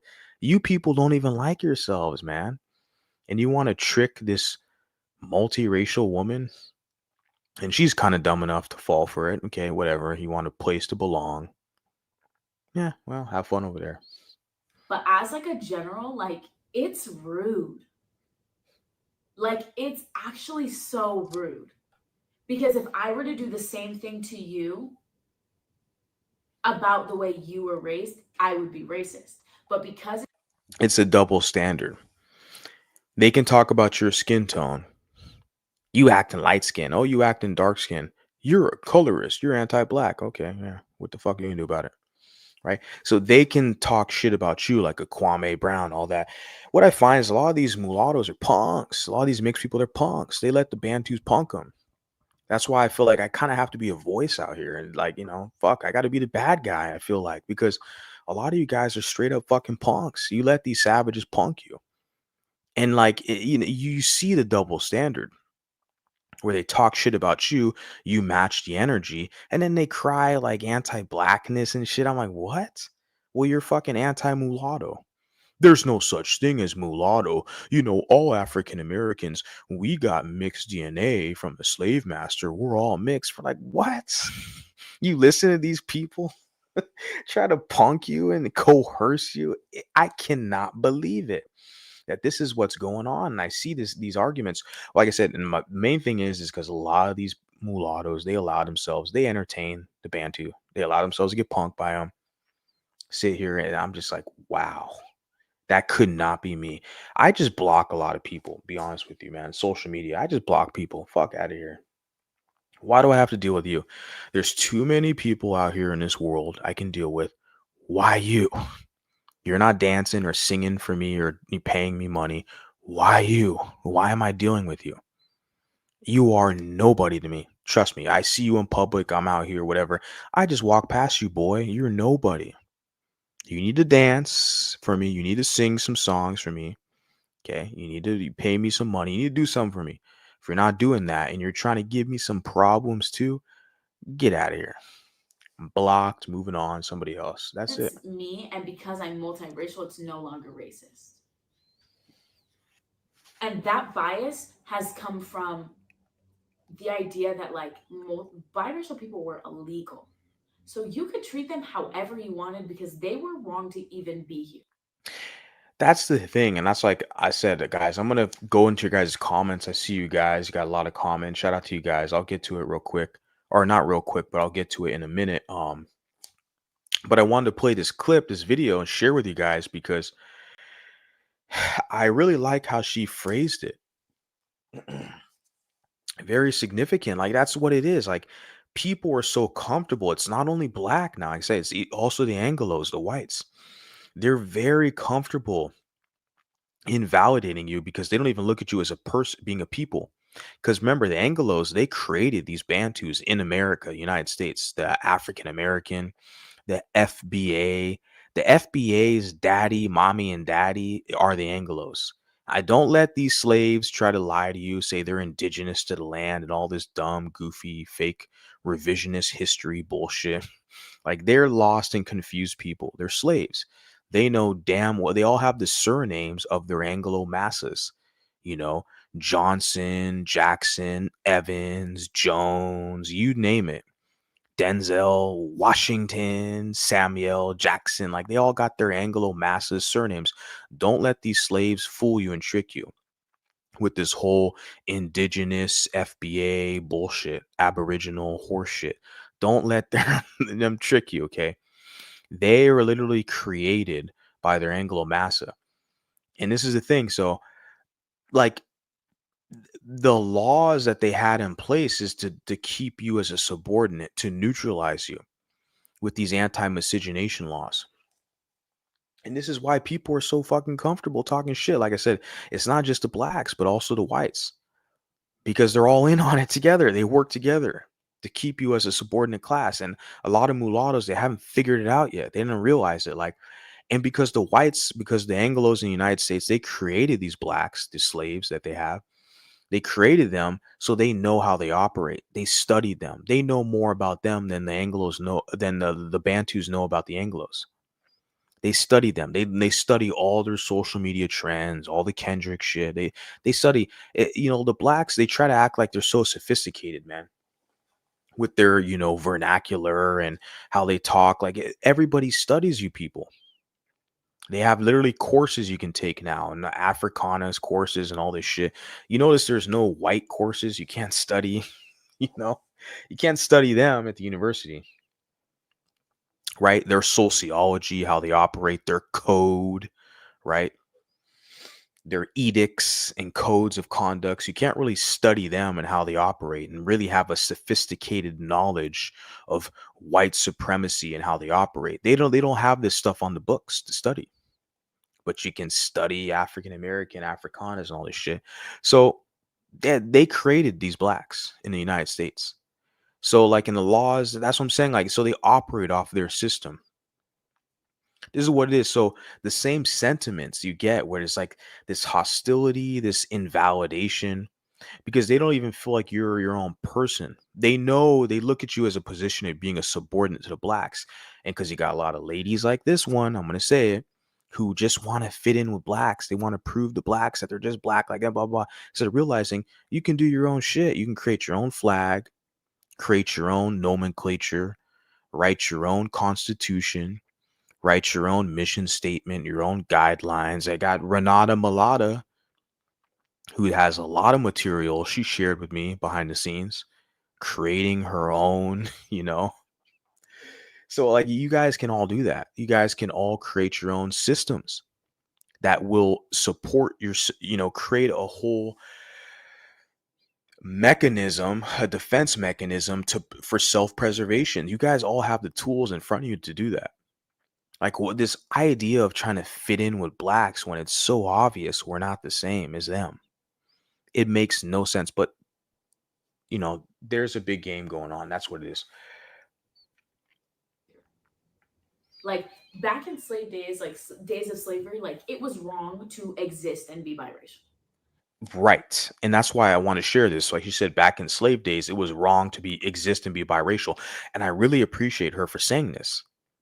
So I don't agree with the fact that she's trying to just fit in with blacks. I think that's the stupidest, the biggest L, the fat L any biracial or mulatto person can, position themselves today in 2024, going in 2025. You're still trying to fit in with these people with all the evidence they're doing, talking shit, crying about colorism. These aren't your people. No other race on the planet cries colorism except for Bantus because you're not one of them. That's why they cry colorism. Go do your own shit. Create the Blue Vein Society, brown paper bag. Make sure you gatekeep. You don't allow them in your circles unless they pay or dance for you. Okay, they're gonna whine and cry like they've been doing for 500 years. Tough. They owe you money. They've been claiming all your wins. They steal all your history. They owe you. So, like she said here, where it's like in the slavery days where it's wrong for you to exist, this is where it's like the history is repeating itself. This is why I took interest into this because in society we see that I see this today. I see this in my daily life. That's why I'm kind of motivated to talk about this right now because I see this in a work environment. And it's not just these Bantus, it's also the Anglos. Like people are so comfortable and then they see a guy like me, I get uppity because I have to remind the Anglos, you're not gonna fucking talk to me like one of these blacks. You're dealing with somebody different. And they realize that. And there's some respect, some respect gets established there because they realize, okay, this might be a battle. And then they have to weigh out the options. Yeah, you got more numbers than me, okay. But my blood's not cheap. I want some blood. If you want this blood, I'm gonna get some of that blood too. So it's not gonna be cheap. And then they kind of weigh out the options. They see, okay, all right, it might not be worth it, but then there's some kind of respect that's kind of established there in that exchange. They realize, okay, yeah, you can talk to the blacks. I know you got the fucking black. Those are your slaves. I get it. You go talk to them over there, or go talk to the fucking Mexicans, your mestizo buffer. Go talk to them. But me, this mulatto, you're not gonna fucking run up on me and punk me like that. There's a lot of mulattoes you will. Okay. They're punks. They identify as black. I get it. Go talk to them. But to me, it's not going to work like that. I'm going to let you know. I will let you know. That's the whole thing here. Like, and it's because of the historical ramifications. Because we analyzed and through history where they literally made it illegal for you to exist. They've had laws in place, and this is why today, 2024, you know, you still got people who try to talk to you like we're fucking on the plantation or some shit. Like they think they can say whatever the hell you want. Then I check their ass like, no, fuck you, cracker. Right to your fucking face. And then they act surprised. Oh, you gotta act like one of these blacks trying to be cool with me. I'm not trying to be cool with you. Go talk to the Bantu. They're trying to be cool with you. I'm not trying to be cool with you. I'm interested in self-preservation and power in society. A lot of people are fearful of that. They realize, okay, yeah, this is what it is. I'm not. This is not the slave days. You're not gonna punk me like one of these slaves. I'm not interested in all that. That's not how I'm living my life out here. Too bad. Go try that with somebody else. So back in that day, they were treating biracial people however they wanted. They were treating biracial people like terrible. Like no one cares how you feel. You're wrong. You shouldn't be here. No one cares. You guys see that? The invalidation. They're like, nobody cares how you feel. Too bad. You're wrong. You're an abomination. You're a mongrel. You shouldn't even be here. You see that? And I wanted to talk about this because this is pure facts. This stuff is still happening today. And a lot of these mulattoes don't even know it. It slips past them. They don't know it why like a lot of these sentiments that like people have these type of sentiments towards them. People treat them a certain way, talk to them a certain way, thinking they can just invalidate them and say you're nothing. There's a historical precedent because of this. We have to draw from that history to understand this. This is what it is. This is really historical stuff. I don't know what else is there to say. Like, but I shout out to this lady for mentioning this. I saw this video and I was like, you're absolutely right. She tied the history to modern times. That's the whole key thing here. She's drawing from history, real history in the United States, and applying it to current times now in society. And we see a lot of the anti-mulatto sentiment where people look at you like tough, too bad, you shouldn't even be here. It's supposed to be just white, black, and we got some Mexicans here and Asians here, blah, blah, blah. But you mulattoes, you don't have, you don't matter or you don't exist, you're insignificant. And I'm sitting here like, bet. My job, I'm like, I see all these mulattoes all over the place. I'm like, you're gonna take that shit from them? You're gonna take that shitty deal? You're not gonna fucking fight back? What the fuck? I'm actually energized. I'm like, damn it, we need to fight back. And you got some pussy ass mulattoes like, we don't have the numbers. There's not enough of us, and blah blah blah. It's hilarious. Look at the Jews. Look at Jews. Look at their numbers. They don't have the numbers, but they have all this power and influence because they got a code of conduct. Because they got a code of conduct and they're smarter than everybody. And they've had to be. They have had to survive for all these years. Now you got the blacks trying to steal the identity from Jews, just like the blacks want to steal the identity from Native Americans. You got blacks trying to call themselves the real Jews. You're a fucking Bantu. You're not, they're trying to steal the identity from all these other groups of people, man. It's crazy. You know? So, and that I think bleeds into today's society a bit because I've noticed like people think they can say anything to me about my race. Like, That's the thing. Yeah. And I know I'm a man and I'm telling you, yeah, it's the same with as a guy like me. People feel like they can say anything about your race.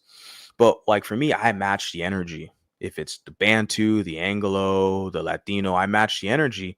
And then they want to like position you to be the bad guy. Like I said, I see this in the work environment and shit. I'm like, you gotta be fucking kidding me. I'm meeting you people where you're trying to meet me. You want to go there with me. You're mad that this little short, fat, bald, broke incel is checking your ass. You're mad that I'm matching that energy. And then they get uppity and they want to like position me to be the bad guy. I'm sitting there like, what the fuck? Like, bro, I'm matching that fucking energy. And see what it is, it's because of this historical ramifications. They literally look at you as a subordinate class, a utilitarian class. Like you're not even have your own personhood.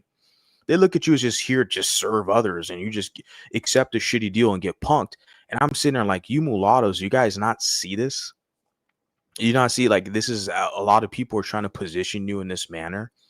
where it's acceptable to take a shitty deal, to let people just insult you and punk you. The insults are one thing, you know. But like I said, you can say whatever the hell you want. I'm not going to say you can't say it, but I'm going to say some shit back. And then they want to like act surprised and like paint you as a villain. That's what baffles me the most is when you match that energy. They're trying to like position you to be a second, third class citizen in your own fucking country you grew up in. I'm saying, no, I don't think so. I don't think so. Just because you got the pussy grabber in chief in office, it's not going to, no, I don't think so. I'm still going to have to fight your ass. You're not going to fucking punk me easily out here. Like I said, my blood's not cheap. Fuck that. You're not going to punk me. Go talk to the Bantu or somebody else. Go talk to the Mexican or somebody. You're not going to punk me. Fuck that. Some people have literally no filter in the things they say to me about my race. And it's like, have you no shame? Like, you didn't think that was rude? They have no shame and they don't care if it's rude. They're trying to test your nuts. And you're a woman, you're a female, okay? But I identify with what you're saying because as a man, like that's why I want to talk about this. This resonates because a lot of people like the way she's articulating it is very good, better than me. I'm a mean bad guy with a dirty mouth, right? But this is what it is. It's like people will literally talk to you and be rude and obnoxious and flat out racist, but and like have no like regard. But when you match that energy, then they get surprised. And that's my whole position here talking about this is I'm like baffled. I'm like, well, I thought like this is equality. The word of equality, because there's equity, right? Equity where they kind of want to level the playing field and so to speak. But for me, like this whole equality where it says, well, if you want to talk shit or throw some rights or lefts, and I talk my shit back and I throw some rights or lefts, that's equality, the equalizer. Yeah, I'm gonna make it equal. Like I'm not just gonna just lick my wounds and tuck my tail and walk away. See, that's what they expect you to do. To cower. Take a shitty deal and cower. I always get a kick out of it. You get these pussy ass mulattoes. Oh, we don't have the numbers. You're divisive and blah blah blah. I'm like, bro, this is not the spot for you. Go back in your little pussy corner over there. Okay. Strategizing, whatever the hell you're doing. It's not working, clearly, from what I can see. To me, I just cannot accept a shitty deal. I can't. I can't. I cannot live in a society and accept a shitty deal. And I'm not gonna be a victim. I'm not. I'm just gonna fight back. Period. I'm just gonna fight back. And there's gonna be others who are gonna fight back as well. I see you. Shit. I'm gonna promote you. If you're a guy like you fighting back like me, I'm gonna promote you. You're gonna be one of the MVPs over here, to be honest with you. And like, it'll be small things. So here I have a list of common racial slurs toward biracial individuals that you don't even realize are offensive. And I'm gonna go through Common slurs to biracial people. They say they don't even know they're offensive. Let's check out a couple, but then I'm gonna get to your guys' comments. Like I said, I'll share this clip with you guys so you guys have access to it. each one and I'm like, explain it. The first one I have is light bright. Light bright. I I'm not sure how that's a slur, light bright. I'm looking at her phenotype. You're not black. The thing is with the struggle, the black identified biracial quandary. Because in her title, she says the epidemic of biracial woman. Like you identify as black and you want to be accepted by them. Because you're looking at through this binary lens where, oh, the whites don't accept me. The whites, I'm too black for the whites or too white for the blacks. Well, shit, you're mulatto. There's a lot of people out here like you that look like you. Like, and I was in Brazil last week and I'm seeing some of these Brazilians, they look just like the mulattoes here I see in America. I'm like, what the fuck? Why can't you guys connect with each other? It doesn't make sense. Like, I'm connecting with them. I'm not special. I'm one dude. And I'm sitting here like, why the hell can't you guys? You guys act like it's so difficult to buy a plane ticket, do some networking on social media, learn a couple phrases in Portuguese, connect with some people out here. Like, they look at it as just black and white. Like if you the whites don't like you, well, I got to try to find a place with the blacks. No, you fucking don't. If you want to go that route, okay. But once you're a baby mama by a dark-skinned black, like don't expect the biracial guys, the gentlemen, to respect you because they're not. These guys are gonna get white women or Latinas. They're moving on. I see these higher caliber, mulatto men, a lot of my supporters, like, and trust me, they're way more handsome than me. I'm not handsome at all. Like, these guys are taller, got more money, their business, they're in shape. And these guys are, supporters. They like what I have to say. And these guys, they got white women or Latinas, whatever. They like mixed women, but they're not gonna even fucking look at a mixed chick with a black baby daddy. Like it's so laughable. Like if you want to go that route, like okay, I don't get it. Like have fun, but you jump on here social media trying to like fight your case to fit in with the community, and these are racial slurs they call you. They're gonna still continue to call you that. Like they're gonna develop new terms. They're calling you tragics and whatever, they had the light bright or whatever. That's all that colorism crap. It's only dark skins, Bantus that say that crap. Whites aren't calling you light bright. That's why it's funny. Like this whole video, this woman's talking, like she's not talking about anything whites are doing to her because whites are probably nice to you. No, because you're a female. They're not threatened by you. You're not a military aged male. You're not a mulatto man, okay, military age that can inspire people. You can develop an army, a militia, you can get people riled up and change the status quo. They're not fearful of you. And I've always known that. There's a mulatto at my workplace and she's a complete fucking coon. I get it. You got all these white Karens and they like you. Yeah, you're their fucking pet monkey. Yeah, they know you're gonna do their bidding for you. Yeah, it's the men they fear. It's the men they fear because we'll inspire people. Okay, we'll inspire people. I see that in the work environment. Yeah. Yeah, they're not threatened by you, lady. So the whites aren't going to say shit about you. But see, she's this whole argument, she's talking about the blacks. Nobody calls you a light bright. It's only the blacks, the dark skins, the darkies who call you that. You were light bright. Yeah. And she's trying to fit in with the group, and she's mad because the group she's trying to fit in with is talking cash shit about her, calling her racial slurs. Fuck, have fun. That should be your wake up call that those aren't your people. There's not your folks. But, you could find yourself a dark skinned black and try to fit in. And just tell that dark skinned black to protect you from the aggressive dark skinned black female. Just be an exotical. Just be an exotical, the whole exotical playbook. Get a dark skinned black to help you fight off the angry dark skinned black female. Man, that game's played out, guys. We've already seen, like, you stop trying to pretend you represent multiracial people. That game's already played out. I can call this a lot. This is offensive because I'm aware that I'm a pale individual. You're not pale.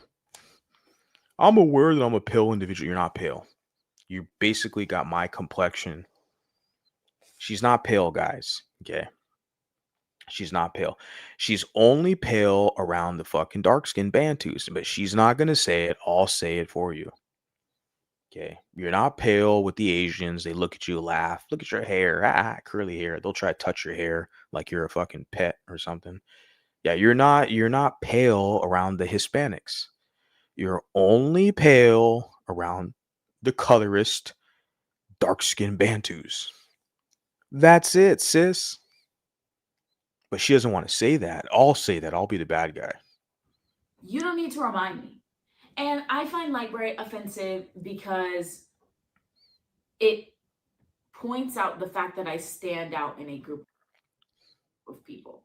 Yeah, and what people? Yeah, dark skinned Bantus. She doesn't want to say it. I don't find light bright offensive. Why? Because I'm not trying to fit in with dark skins. They're not my people. And I like Charleston White, like I like what he said, where he was basically saying like his son, he has a mulatto son. He was honest. He was gonna teach his son that don't identify with these blacks. Like they're not your people because in Charleston White was straight up honest. Like the blacks, the males, they'll try to trick you and make you think that you're one of them so they can use you and punk you. And then once they get what they want, they try to kick you out. Look what they're doing to Drake. You get the Drake treatment. They'll try to be all cool and dance around like baboons in his fucking music videos, like the God's Plan. You had all these dark skinned blacks dancing around and shit. They'll act like they're all cool with Drake, you know. But once they get what they want from you, where they get super jealous, they're mad that you're on top above them, then they'll try to kick you out of blackness. Oh man, you from Canada, you got a white mom, you were raised by a white woman in Canada, you ain't black. All of a sudden all the dark skinned bantus changed their mind. What happened? The past 10 years, all these summers, they're dancing to God's Plan and all the Drake tracks started from the bottom. All of a sudden these savages are trying to kick him out of blackness all of a sudden. But we see all these music videos, they're dancing, singing to all his songs. You see how fickle the situation is? How they can just at one time they can dance and sing all these songs with you. Yeah, you a brother, you light skin, all this shit. And then they kick you, and all of a sudden now it's a problem because he's from Canada and he has a white mom and he was raised around white people and can all these same blacks who say that, they suck off and serve Anglos. They all work for white corporations, all of them, not some, not a few, all the dark skinned bantus from the hood, talking about Drake was raised by his white mom in Canada, the white community. All these dark skinned Bantus suck off whites. They worship their white master. I'm trying to tell these mulattoes, don't you get it? They still play it. They all fucking serve whites. All these blacks. And I'm like the bad guy for pointing this shit out. But see, it's only a problem when it's you, the mulatto who has a white mom, you're raised in a white neighborhood and all this shit. I cannot, just talking about it, thinking about this, just the mental gymnastics that some of these people try to play on you guys, and you guys fall for that shit. I don't. I don't give a fuck. I'm like, shit, I'm the bad dude up here. Fuck you. Light bright, like a bright light, and it kind of points out that you kind of light up a room in a sense. Like you go in a room and you're like you are the center of the light. If you go They're othering her. You're light bright. Yeah, you're not dark skinned black. You're not black. You're mixed. She's mad they're othering her. She should probably wake up and smell the coffee. Sis, you're not like them. Kendrick made a song about you. No, not about you, because you're their preference. You're their fetish.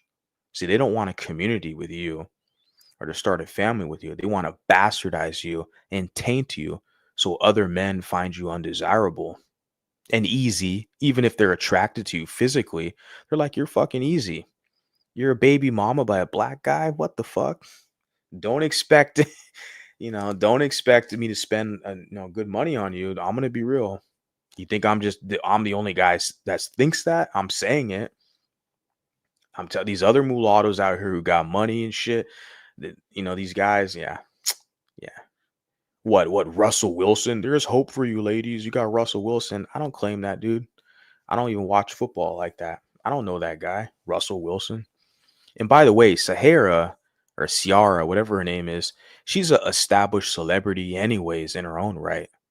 So like, don't try to act like that unicorn is so special. She already has her basically star appeal and profile. She has her own money anyways. It's not like she's just some broke hood rat struggling to support her, kids as a single mom. She already has like her money, so whatever. go in a room of black people, you know, and I find it offensive because I think it's like I know, I'm aware. Like I went to a party last year and I was probably the only like light skinned person in the room, and I stuck out like a sore thumb. And I was like, oh gosh, like everybody can see me from the whole club. And so I was like, yeah, light bright, lighten up the whole club. Okay, like that's offensive. The next two are Redbone and Yellowbone. Those two are both very similar but very different. Redbone and Yellowbone kind of emphasize.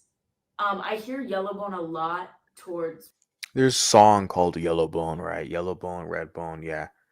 And like I said, only blacks are calling her this. Whites aren't telling her she's light bright. Whites aren't calling her. See, who are the colorists? It's not white people. It's not the Anglos. They're not the color. It's the blacks, the Bantus. You look, they're talking about her skin tone. You're light bright. You're yellow bone.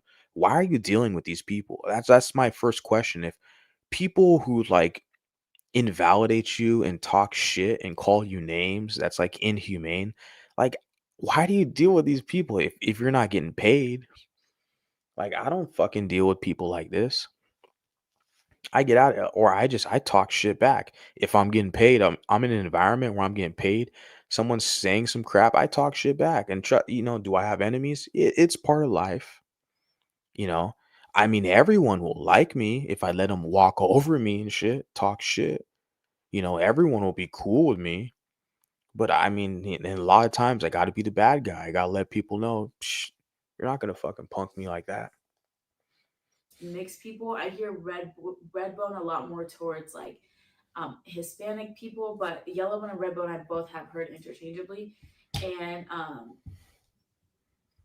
I don't know, there's a song. He's like, "I'm looking for a yellow bone, long hair." Yeah, basically he's saying like, "I'm looking for a light skinned chick." Yeah, and she's lying. She wants to be fetishized. It's interesting because why are you complaining about that song? Looking for a yellow bone, some dark skinned Bantu talking about his preference. Like, and the song, she's reciting the words, she's danced to that song, and she's sitting here with a straight face, looking at the camera, pretending like she has a problem with that song. When we all know damn well, those of you who listen to me, she's danced to that song. Because how do you have a problem? Like, that's the community you're trying to be down with. That this is the price you pay. You get looked at as a fucking bone, a yellow bone, like flesh on a fucking bone. You get looked at as a piece of meat by these savages. You want to be a part of that group. Have fun. Like, why are you crying and complaining about it? That's what I don't understand. I know for a fact you've danced to that song with a couple of dark skinned Bantus around. I know. She's not fooling me. She's a pretty lady. Of course. She's mixed. Of course. You're not fooling me. I know you're dancing to that song, reciting the words. But now you want to pretend like you got a problem with the song. Don't call me Yellowbone. I'm a black queen. Bitch, you're not black. I mean, sorry, ma'am. I'm looking at you. You don't look like a black. As much as you want to be with your little Black Panther poster on the wall saying, remember who you are. I know you want to be a black queen of the community, and all the dark skinned Bantus will trick you to make you think you are so they can get in your pants. Sorry, ma'am, you're not a black woman. Black women don't look like you. Not only that, black women don't have the title of their YouTube video, The Epidemic of Biracial Women. you know, you're not a black woman, sis. Okay. And like the term yellow bone kind of refers to you as like meat, like yellow, you have yellow on your bones, like you're like yellow bone, like chicken almost. Like it's giving like it almost emphasizes the idea that like women are meat and this Yeah, and she likes it, right? As long as it's a dark skinned Bantu because she wants to fit into the community. Tell me I'm lying, guys, okay? Let me check out some of these juicy comments. So many comments have gone through. Haven't caught up with it. Let me check out some of these comments. I'll drop that link. We're almost at 2 hours here. Am I being kind of rude, kind of mean? Maybe a little bit. But I don't know. I see past through the bullshit. Like, to me, like, if you're an adult, you're mature, you're past 20 years old in 2024. if you haven't figured it out yet, if you still think you're still trying to fit in with that group, you haven't figured it out yet. Like there's so much evidence around you that these people are highly anti-mulatto in this society. And what I liked about that woman, what she said, is because she drew the history, the historical ramifications. And that's really why I wanted to emphasize this video. I didn't play the whole clip. I did talk some shit, but I didn't play the whole clip because I kind of already realized I got the gist of it. It was like, oh, she's trying to just plead her case to fit in with blacks. It's like, ugh, pity. All you have to do is just have a kid by a black guy, and poof, you're in the black community. But what happens like when the black guy dumps you and leaves you, and your baby mama's you're stuck with your black kids, and it's like fuck. And then you come to the quote unquote mixed community, and then the men are looking at you like, okay, what do I do here now? This is it, guys. This is what we see here. Let me see. Yeah.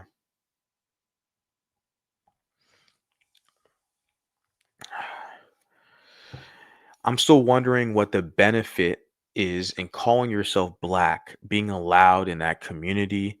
That community isn't even good. Even blacks always complain about their struggles. That's part of the identity. Part of the identity is to struggle, to be a victim. That's it. That's part of the identity. That's.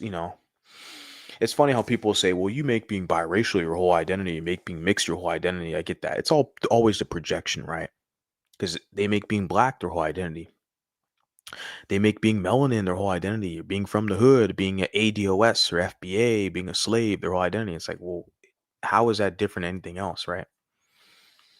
But yeah, a lot of them complain about the community, especially these like Republican ones, right?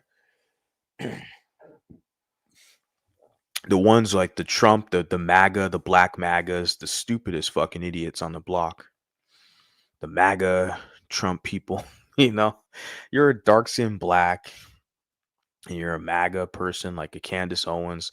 Candace Owens, like you got a grift going. I get it. You're getting paid telling the white boy incels what they want to hear. I get it. But some of these MAGA, these blacks who aren't even getting paid, they're not grifting. It's like, what the hell? Lost in the sauce, yeah. But yeah, they're the main ones who are gonna complain about the community. This is why the black community is this and that. Because you don't vote for Trump and whatever. Yeah.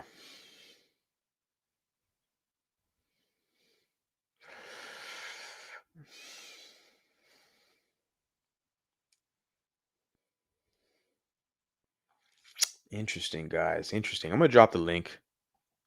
You guys want to hop up here and tell me I'm mean or tell me I'm a bad guy? Be my guest. Why not? I feel too damn good to let you know. You can't bring me down. You could try, but you can't. I feel too good. Man, I was in Brazil a week ago. And just I connected with one of my students out there who's been a student of mine for like 3 years.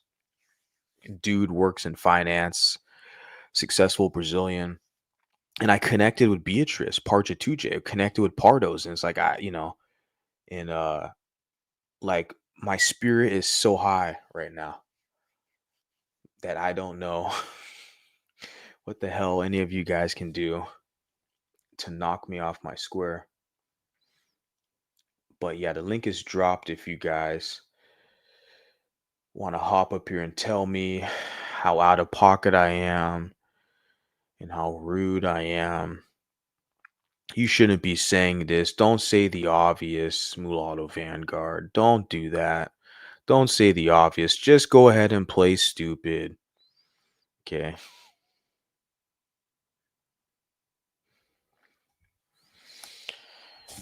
Yeah.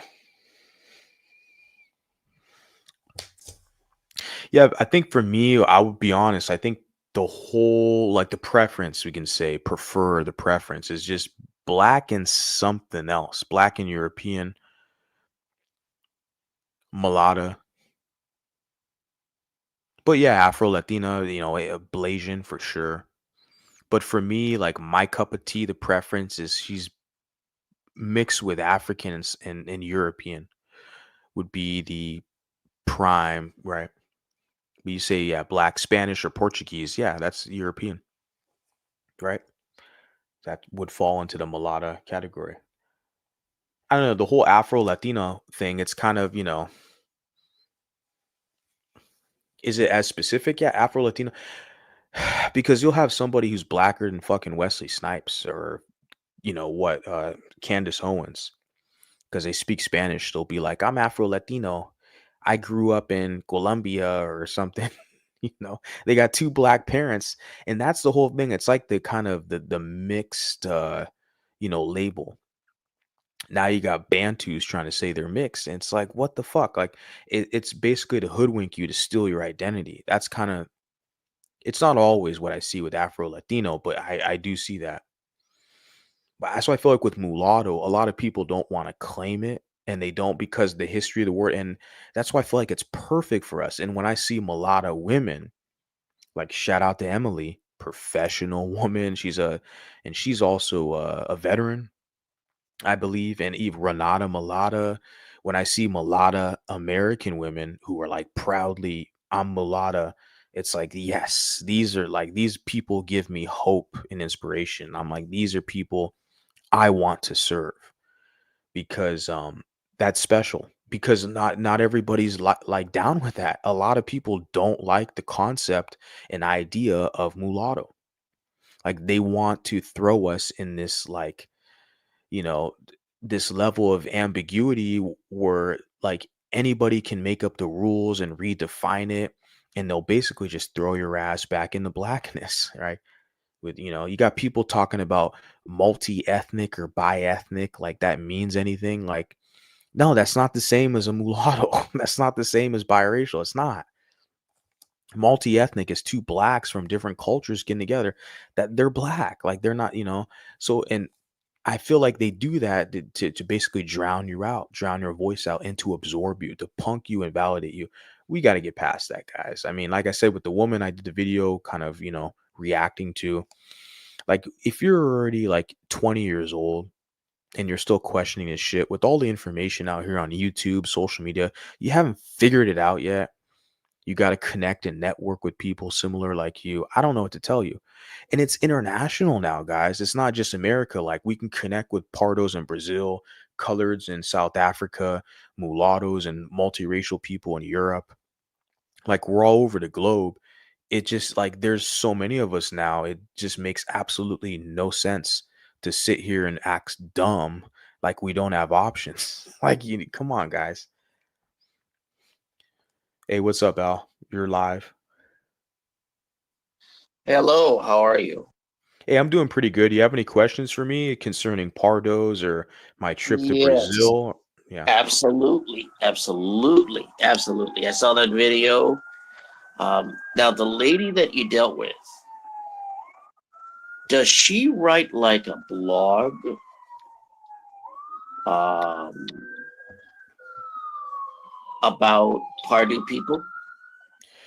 Yeah, she has a social media. She definitely has a heavy presence on social media. Parja Tuje is Beatrice. She's basically a more prominent. There's a lot of Pardo content creators, but she's one of the more larger, for sure. I think the largest one. I asked her and I double checked, and she has the largest following. And yeah, she's academic. She's definitely academic focused. She titles herself as a researcher, and like I mentioned in the stream, she's going back to school to get her master's degree studying multiracial, and pardo issues, etc. So I don't have access to her writings because I know for sure like most of her writing and most of her content is all in Portuguese, and I don't speak Portuguese, sadly. But she speaks English, and I think her goal for next year is to have bilingual content, is to create content in English, some content in English. And so yeah, she found me. It was interesting. Just I followed some Pardo people initially, like through Facebook and through some other mutuals, but I guess someone shared my material, or she said she did some like searching on social media and she found me. And when I found her page, when she reached out to me and I saw her subscriber, her follower count on Instagram, I was like, holy shit, why are you following me? I'm like a small page out here.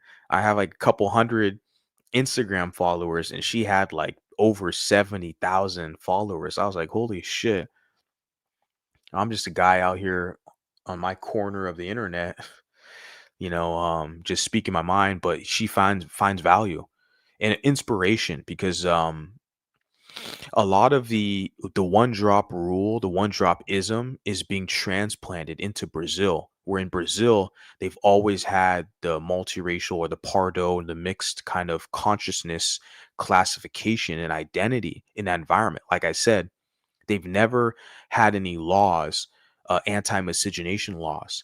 They've always been able to freely intermix with different groups in Brazil. So they've always had a multiracial kind of consciousness of people knowing they're mixed. But because of the civil rights movement, and she was talking about how the black movement is gaining in Brazil is gaining more favor and steam, they're taking influence from the American paradigm of the one drop rule. So now they're taking the American kind of thoughts and philosophies of the one drop rule, and they're trying to bring it back to Brazil and saying that, oh, the one drop rule is good because it unites mixed people and blacks together. And so the black movement in Brazil is trying to weaponize the one drop rule to use pardos to fight for their battles for blacks in Brazil. Very interesting. We're going to have to talk a lot more about it in the future as well. Very interesting. Yeah, the reason I said that is there's a guy on YouTube. He has a channel called Black Brazil Today, and I think that's where I may have heard of her blog and may have heard her name or whatever. Yeah, that guy lived in Brazil, and he's African American, but I was looking for, on certain occasions, they do a video like on the party, mixed race. And he's like typical American one drop rule nonsense. Like his, this is a guy who lived in Brazil, but the way he talks, it's like he doesn't understand. I mean, he does understand, but it's like he doesn't, he, he, he tries to act as if he says that he doesn't agree with the black movement, because the black movement in Brazil, Movimento Negro, they have been lobbying to get mixed race people to classify themselves as black. So, which I find utterly horrendous. It's just terrible. I mean, like, as you noted, there's always been a mixed race category in Brazil, as long as there's been a census. And there've always been a distinct part of the population. And now they are the largest population in Brazil. Pardo, mixed race, just mixed race people in general. What they're known as Pardo or brown, actually. So they're now the largest population in Brazil. But,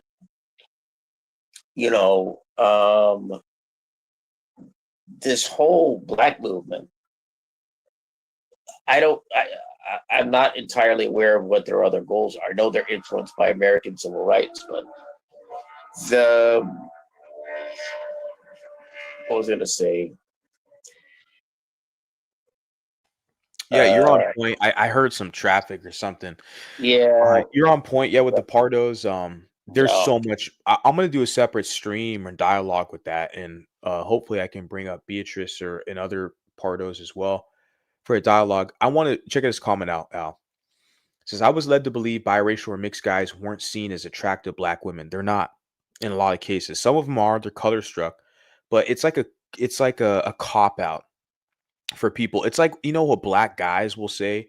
Oh, well, black women don't like us, or black women are like colorist, or they want white guys. And that's what black guys will say to justify them seeking their preference, which is non-black women. So you see that in reverse as well, where people will like try to pretend like, yeah, like black women, like in it's I guess it's normal when to see black women who they want black guys. I there's been black women who've told me to my face they like dark chocolate or like black guys. I'm like, well, that's normal. You're a dark skin, you're a black woman. And yeah, I've been with some black women, of quite a few, who liked me. They're color struck, whatever. I'm light skin, I'm mixed. They gave it up. Okay, that's cool. That does happen for sure. But let's not act like it's the majority. Let's not act like it's a majority that these black women prefer, because the social media, we analyze the sentiment. We all know that's not true. And even like with biracial guys, we know damn well it's not true. But even like the light skinned black guys, they have like the light skinned historian, his channel, and other MLS people should date. These guys, these light skinned black guys, they know for a fact that's not true. It's like a lie, a cop out, that to pretend that. But I feel like people will say that to kind of cover themselves for their own decisions, to be like, well, I chose this person because on the contrary, they didn't want me. It's like, man, everyone kind of sees through and past that. I said a whole bunch of Well, I was told actually years ago when I was on mixed race groups on social media by some biracial guys that yeah, mixed race guys weren't necessarily the preferred guys of in the African American community. That's what I was told years ago. So biracial that's what sphere. I heard. Biracial sphere saying they keep it on the down low. They don't want to inflate our ego. They don't have to inflate our ego. There's enough Latinas and white women to get our egos up to the fucking moon. Like it doesn't it doesn't matter. Black women are insignificant in this matter as far as the dating, mating, circumstances. We don't care. I can just say for me, people could talk all the shit they want about me, but yeah, a lot of us we do have big egos because there's other women out here and they'll do just as much as anybody else. It's hilarious to say, like, and he's saying here that black they secretly love us, but they keep it on down low. They don't want to give us an ego boost. But like it's like, okay, well, it's insignificant anyways. I don't need their little ego boost. Like, it's whatever. What are your thoughts on that? How it's funny. Well, yeah, what I also heard is that mixed race guys often do well with other kinds of women from other ethnic groups and races and stuff. So it's not a question of just being able to date or go, do well with ladies. They could do well with ladies generally, it's not as much, I don't think it's a big issue. I think it's only an issue maybe within black communities. Then maybe it's kind of an issue. That's what I've heard. I don't know a lot about the dating aspects. That's tricky, the tricky part. Interesting. I'm just looking at some of the dialogue back and forth. It depends on who you ask and everyone's experience level. It's inconsequential, to be honest with you, because like the whole point of this is that we should be collaborating with each other, developing a type of network with each other where we can just pop up on here. It's comfortable for us, like beyond speculation at this point. Like, and that's what I was saying about the lady in the video I was covering, where it's like if you're mature, you're past the age of 20. Like you shouldn't be complaining about what the black community's saying and all this. Like you should already understand that you got to do your own shit. The blue vein society, and they are going to try to shame you, the black community. All the slurs they call you and all this stuff, they're still going to have the nerve to turn around and be like, that's a brown paper bag test. You're a colorist racist. The blue vein society. We're sitting there like the blue vein society is emerging right before our eyes, and they establish themselves to protect themselves from the same crap we see today with the Kendrick Lamar fans. And you know it's just like people, like a lot of these biracials and mulattoes, like they're ashamed to be themselves, which is very despicable if you ask me. What's your thoughts on that?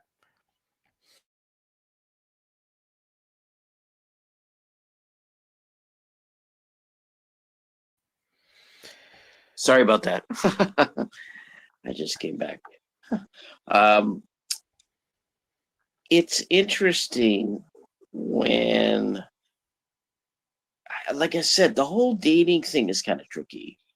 Like, it's something I haven't really gotten into looking into that aspect of biracial or mulatto or aspect. I mean, it hasn't been a bit like a big focus for me, other than what I've heard people tell me in groups and all that. Like, it's just not something I've spent a lot of time. I think because I'm single primarily, and I like being single, so you know, I don't like care much about that sort of thing. Yeah, Um, that's understandable. I like this comment that Val puts here where she's saying that blacks only respect you if you insult them back. To me, I'm not trying to get their respect. It's like if there's no benefit dealing with them, I just don't even want to deal with them. Like that's for me, that's the thing. But she's talking about the lady in the video she was trying to plead to them like, you're calling me yellow bone or red bone or something like that. And it's like that's insignificant. It doesn't even matter. They call you those little names. You call them names back, but if you do, they'll call you anti-black and a colorist. That's all they have. They have nothing else. Okay. Or their little savage, like intimidation tactics. They're always gonna rely on their white massa to try to do you in at the end of the day. Shout out to Elroy Swartz, South African colored man. Shout out to you. Um, yeah, that lady in that video is a textbook definition of a wannabe. I like your definition. The wannabe, and when I say that, I'm coining from you because I heard you so eloquently express that. The whole wannabe phenomena is so interesting. And I would say most biracials I come across, mulattoes, are wannabes. It's interesting because I was telling this to Beatrice Pardo, a content creator, Parda, and she found a recent study that said like 60% of Pardos in Brazil identify as Pardo. They don't identify as black. So that's Right, more I than saw half. that. I But saw that. I was telling Beatrice this in the United States, it's like 80% of mulattoes or biracials, they identify as black. I don't have the data, but a rough guesstimate. I'm saying like an overwhelming majority identify as black and not mixed. But what's in our favor is time in the future. I know the trajectory. And especially with Kendrick Lamar is a blessing in disguise. He really helped us out because our numbers are growing. More and more of these mulattoes they're going to find their way over here, get access to this information and realize, oh shit, we have our own spot that's for us. They can network, brainstorm, take something that's valuable, they can learn from it and go start their own shit. Go start their own channel, their own social media, their own brand. Like they can branch off or do their own thing. Like it's all good. And like I said, the trajectory is on our side. It's only going to grow. But I'm saying right now, currently, it's probably like 80%, 70, whatever. Majority of the people you are like, they fall into kind of the wannabe category. What it is, Al, is they don't realize that they have an option. A lot of people, like that lady in the video, they look at it through this binary lens where if they know the whites are not going to accept her, and they're thinking, well, the blacks, they'll just call me some names. I can kind of fit in with them, but she knows she's not fully one of them. So she's kind of in an awkward position. And my goal is for people like her and others to realize, well, you have a position where it's not awkward over here. You don't have to be awkward. Like, you don't even have to like me. I know I'm not the nicest guy, but you still got a spot. That's for you. I mean, I do my best. What do you say, Al? Well, first of all, a couple of things about the lady in the video. Number one, I wonder if she grew up in an African American community, because from the way that she acted and what she was talking about, I don't think she did. Like,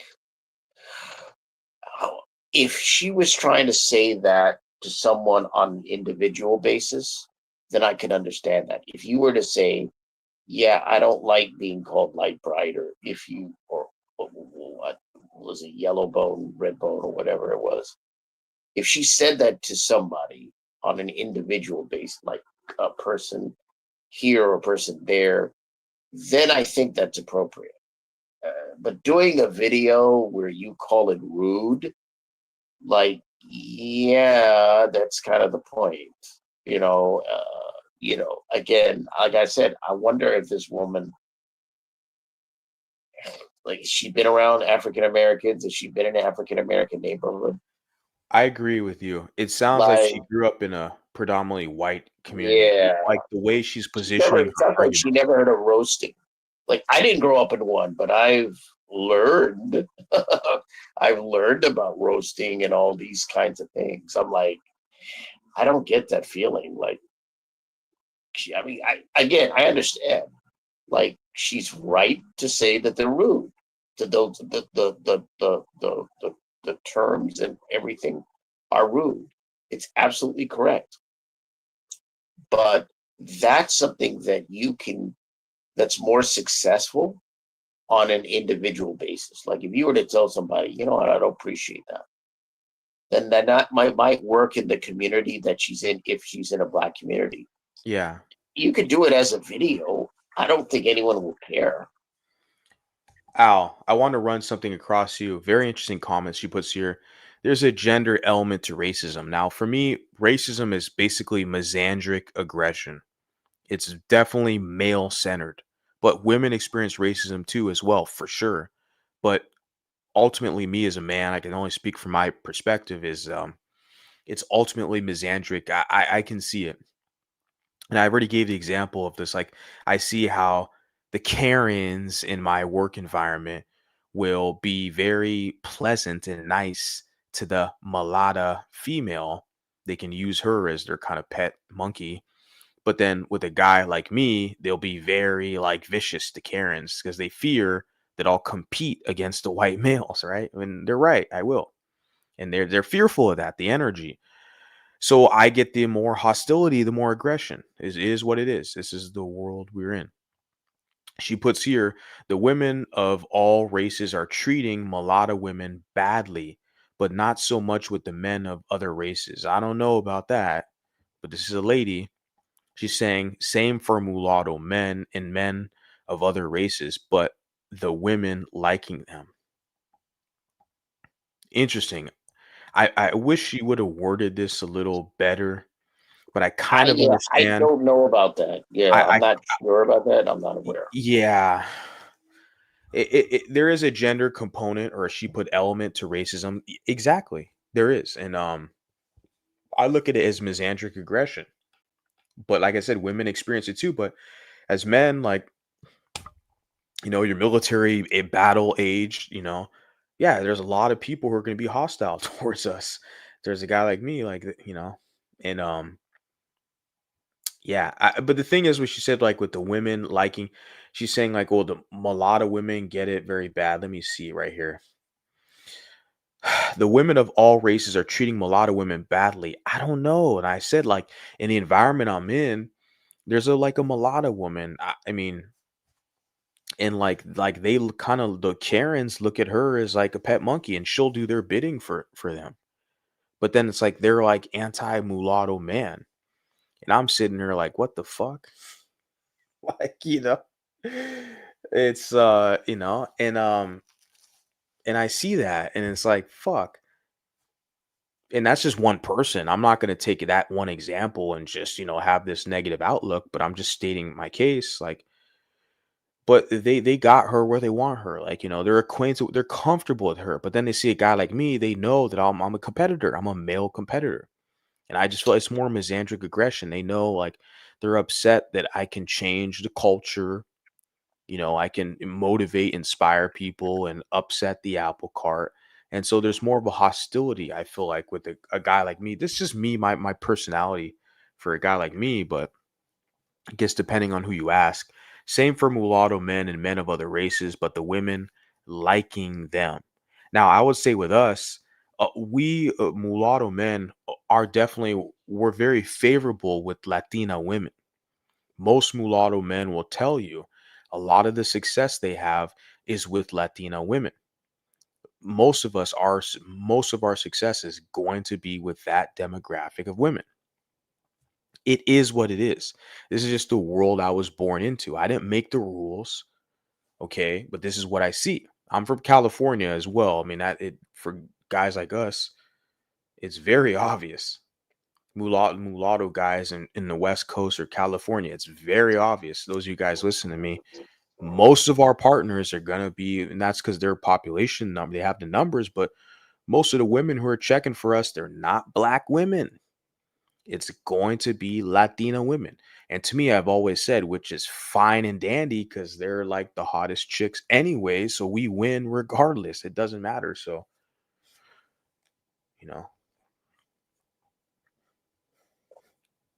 yeah. Yeah, Al, it's late at night. Just wanted to hop up on here and share that clip mainly, like I said, because of that female. The title is Streams Mulatto Topics, but the woman, like, yeah, she's like you said, a wannabe. She wants to fit in with the black Yeah. community. Don't call me red bone, yellow bone, and light bright.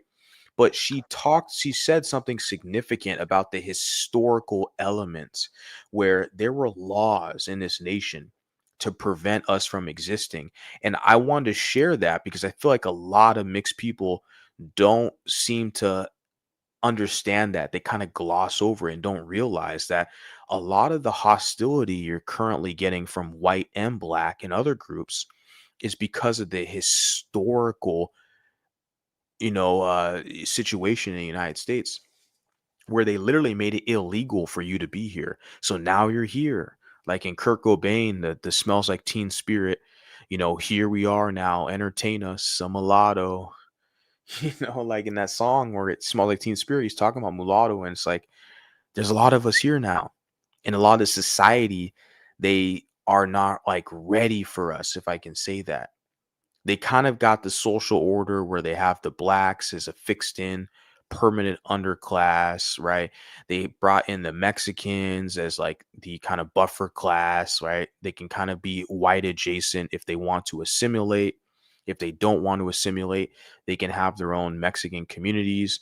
Like they kind of establish things the way it is right now. But the wild card is the mulattoes. They look at us, they don't know what to do with us. They're like, well, they're vastly growing, and a lot of us we're not just sticking to the black group. We're not going to identify with them, so they kind of look at us as a threat, as a problem in society. And I'm just basically sharing this information, talking my shit, being a little rude in the process, letting people know, hey, we're analyzing this stuff. Join the discussion. What's up, Al? Well, historically, fundamentally, the the mulatto or the mixed race, biracial, multiracial, they ended up being enveloped in a monoracial community because of Jim Crow segregation and other laws that came up. The one drop rule, of course. So the whole point was actually to kind of erase mixed race people and to erase them. So when you say that the existence of mixed race people was a crime, they were a population through which the racist laws that came on the books was meant to push away from the mainstream. In other words, the only way that mixed race people could be a part of the mainstream of American society is if they passed for white. That was it, basically. Because there was just, unless, prior to that, they at least had their own communities in some places and they had their own kind of mixed race culture or cultures, I should say. But that kind of ended in the 20th century, at the beginning of the 20th century. And they became a part of another community. And so it's been over 100 years. And the tough part is coming out of the shadows and trying to form a cohesive whole. That's the hard part, because you have a number of mixed race people who are not really taught their history, who know nothing about who they are, and who still now will try to fit as part of a monoracial community. And so that's why they're going to end up, a number of them are going to end up like that woman in that video, and Well, this she, lady, this yeah, lady here is saying that women like her are crashing out. That's funny. Yeah. Black identified biracial women are crashing out. They don't know where they fit in, where to go. yeah, because they're not going to fit in the community. Like, I don't know what the reaction to that video was, The black community but is kicking them out. right. But it was interesting. I don't know how old that video was that you showed. It was 3 months old, Al. Okay. 3 months Okay. ago, 2024. That lady uploaded that video. Right. Brand new. Yeah. So I'm curious as to what reaction she got from people in the community she was trying to talk to. That's what I would be curious about. What do E- they think? Everything everything this lady says right here in this comment is spot on. This is my analysis as well. Unfortunately, the black community she's trying to accommodate will only leave her traumatized. Baby mother slash breeder and discarded. That's it. Like, and that's what, and I'm trying, and I'm saying this. I know there's some women who are gonna get offended if they have, black baby daddy, whatever. They'll get offended by me, and I apologize. But I'm speaking my truth tonight in this stream. Like, this is what it is. Like, women like her in the video clip I shared, where she wants to fit into the black community, but she has to understand that she can't get a white guy, or even if she gets a mixed guy, and try to fit into the black community unless she's like a celebrity and she can hire black people and give them money like a Alicia Keys or something, then, or a Steph Curry, then they'll kind of accept them as kind of the light skinned black or something like that. If she's a normal person, like, the black community is going to kick her out. Like, she has to basically become a baby mama by them. That's how their stamp of approval, of like of ownership, I guess I can say. And this is what I see, and I know people don't like my delivery, how I say that, but it's like, this person understands that. They can see it. This is what it is. Like, that community is not really offering you anything. They're not offering biracial people anything. That's why for a guy like me, I sit here and laugh. Like, I rather just be the bad guy and like just lick my wounds and laugh, because it's so laughable. Like, what the hell do you get by identifying with that community? They've done everything they've could to, basically spit on you and to mock you and to invalidate you. It's just so despicable and disgusting to try to fit in with them, with like the resentment and hostility and envy they have towards you. And then they'll be like, well, the whites, you just confused. The whites don't even claim you. I don't give a damn what the whites claim. I'm talking about you right now. And I know you people got shit effed up, which is good. You go stay over there where you're at. I'm going to do something different over here. I'm going to watch my experiment, my project, my community grow. That's it. This is the solution. Yeah, like I said, in her case, I'm just curious as to what the reaction was, if there was a reaction to her video, because her video seems to me like she's trying to, how do I put it, scold African Americans, or trying to, To humble them. It's not going to mm, work. She's trying to tell yeah, them, you're being trying rude to and what tell you're them, saying is yeah, race. It's really futile to even like pretend like she is in a position to tell them, don't say the yeah, mean things, don't be rude. Look at this comment she puts here. She'll always stand out around black people because she's not black. Bingo. Bingo. This yeah. is it. This is it. Like, she's mad that black people are going to point out the fact that she has light skin and she's not like one of them. And she's upset about that. It's like, well, ma'am, you don't look like a black person. Like, you're mixed, I, and they again, I mean, this is what I mean when I talk about. I mean, when you deal with some biracial people, they're not really equipped. It goes to the two major factors: community and family. You look at how did the family deal with them, and how did the family prepare them if they did. And in some cases, they're not prepared by family.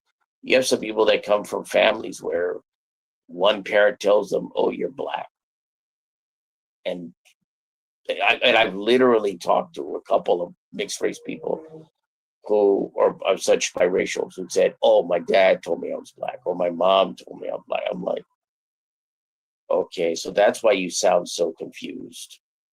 That's what That's why it's like, yeah, that's not going to work. So again, with this woman,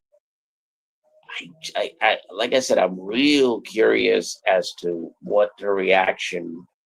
If there are people that had reactions, people from the community that I assume she's a part of, like what did they think? What was their reaction? I could understand saying this on an individual level, right?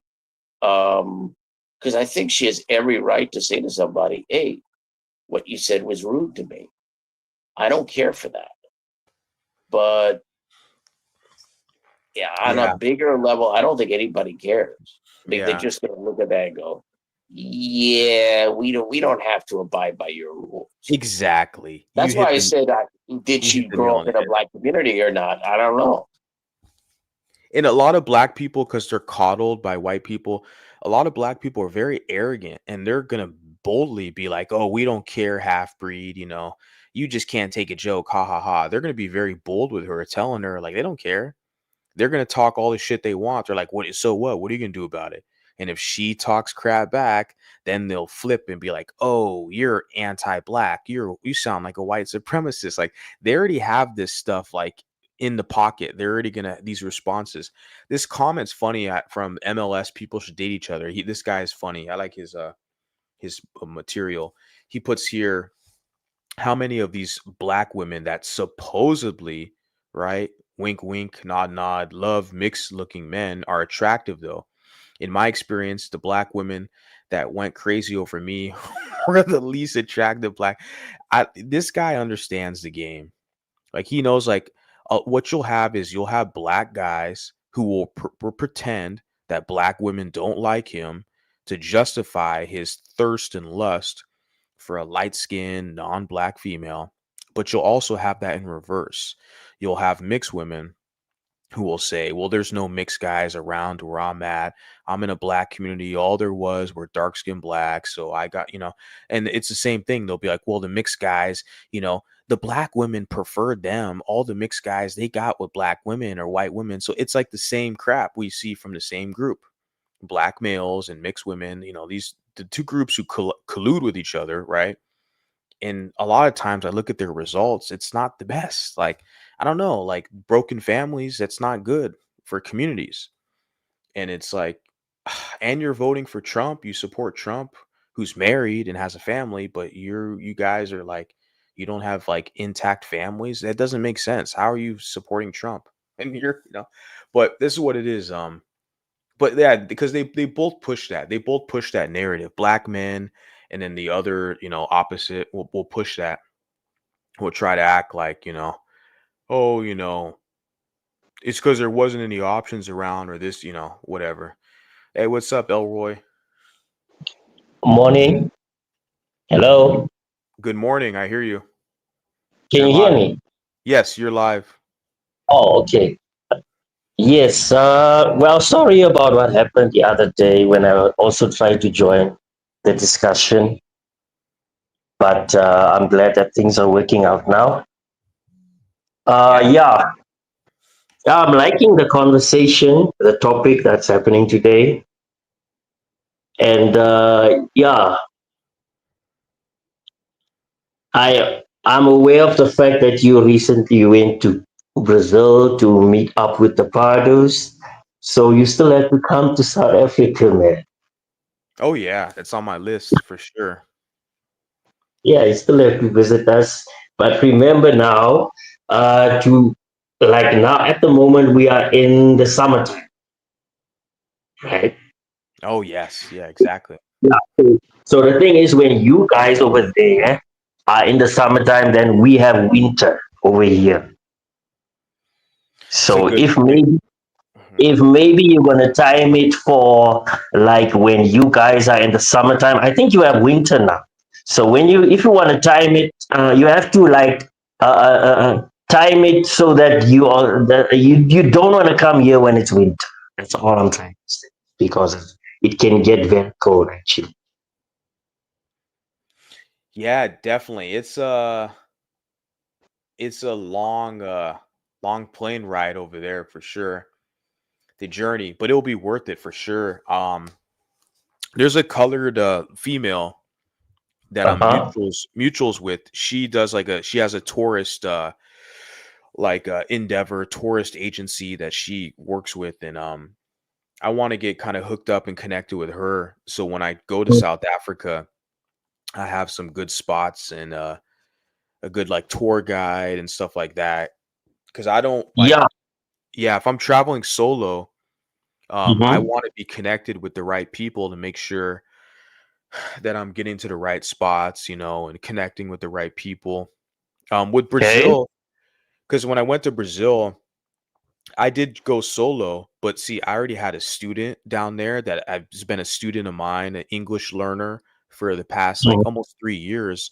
And plus, this Yeah. Parda woman, I connected with her via social media. So I kind of already knew a couple people before I went down there. So I didn't feel like alone or left, kind of in the Mhm. dust or whatever, so to speak. So in South Africa, I just want to make sure that I have good contacts that I can trust. So when I go there to connect and, film content, etc., that I can feel kind of welcome, that I have people that I can trust. That's a very important thing for me. Oh no, obviously, but yeah, you have to come because the Bantus from America they come here all the time, man. People like Phil Scott Yes. and those other guys. I think he's got like a base here in South Africa. Oh, he hires. So Yeah. You're right. You're right. He has staff. yeah, He hires it's like people. Africans working for him. Yes. Yeah. So people come and they come here. Obviously, a lot of Black Americans come for their own reasons. Some come for to do the whole passport bro thing. Some of them come to reconnect to their roots, although technically they are not really from South Africa because they are mostly West African, but they do come here to reconnect to the culture and the roots and so on. They come for those reasons. Some come to touring, but yeah, they come. So you guys also have to come. I mean, talking about the mixed people now specifically. You guys have to come. We have to build bridges. Exactly. Yeah. That's my goal here, is to build bridges. You're absolutely right. It's my destiny as well to go there for sure. And like even when I was in Brazil, you have African Americans who kind of already have a base out there too. So they're traveling and they're establishing their base and their networks in these other countries. And I'm sitting here like, why the hell can't we? Why can't we Yeah. build these connections and bridges? Like we're not the same as them. And everybody around the planet knows this, but for whatever weird reason in America, United States, they still want to act like they can use mulattoes for political capital, or they'll have some token mulatto like a Kamala Harris, who's not really a mulatto, like her father's mulatto from Jamaica, but her mom's Indian. So she's kind of different, but or like an Obama, they'll use these type of token mulattoes to like represent Black America, and it's false. It's not real. Like we're not the same. It's interesting situation we find ourselves in. Yes, it is. And I also find what I find very interesting if I compare what you guys are going through to what we have to endure over here. There's a lot of similarities, there's a lot of parallels, but there are also a lot of differences, like complete differences.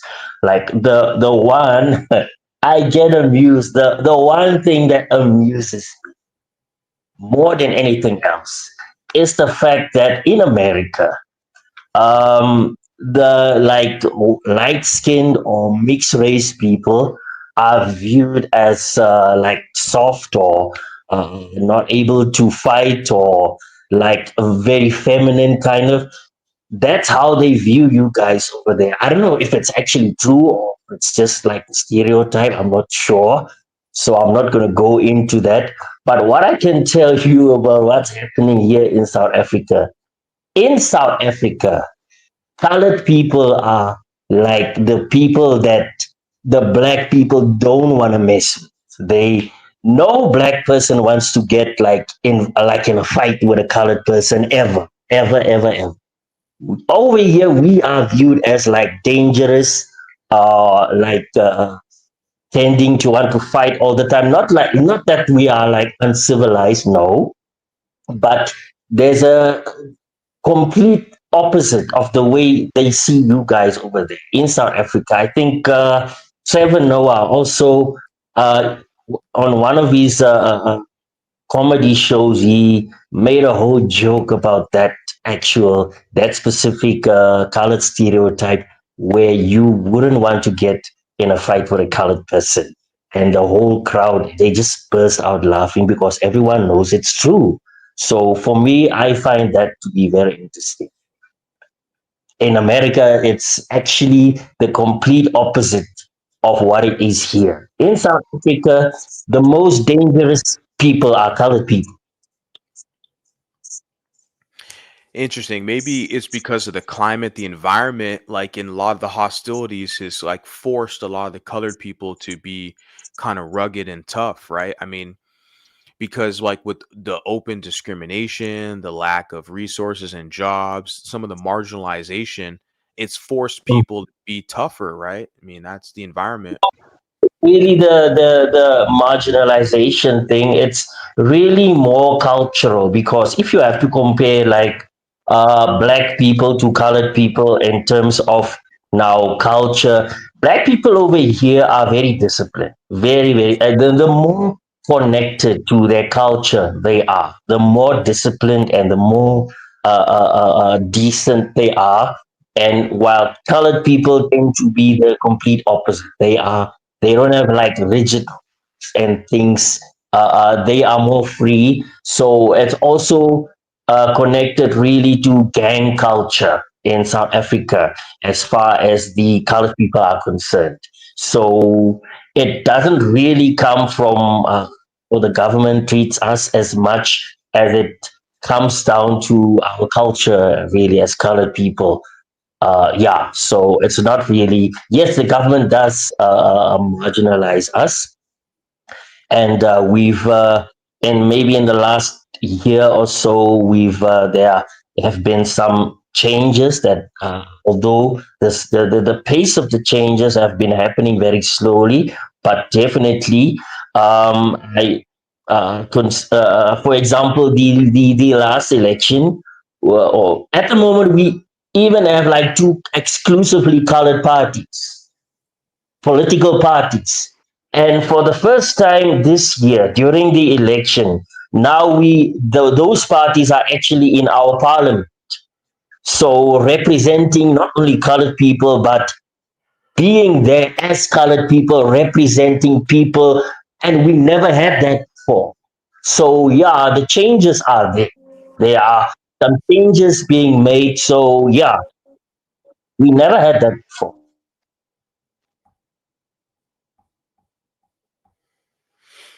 That is very interesting, very intriguing, very interesting. Yeah, dynamic. Yes. I have to observe and analyze more. Go ahead, Al.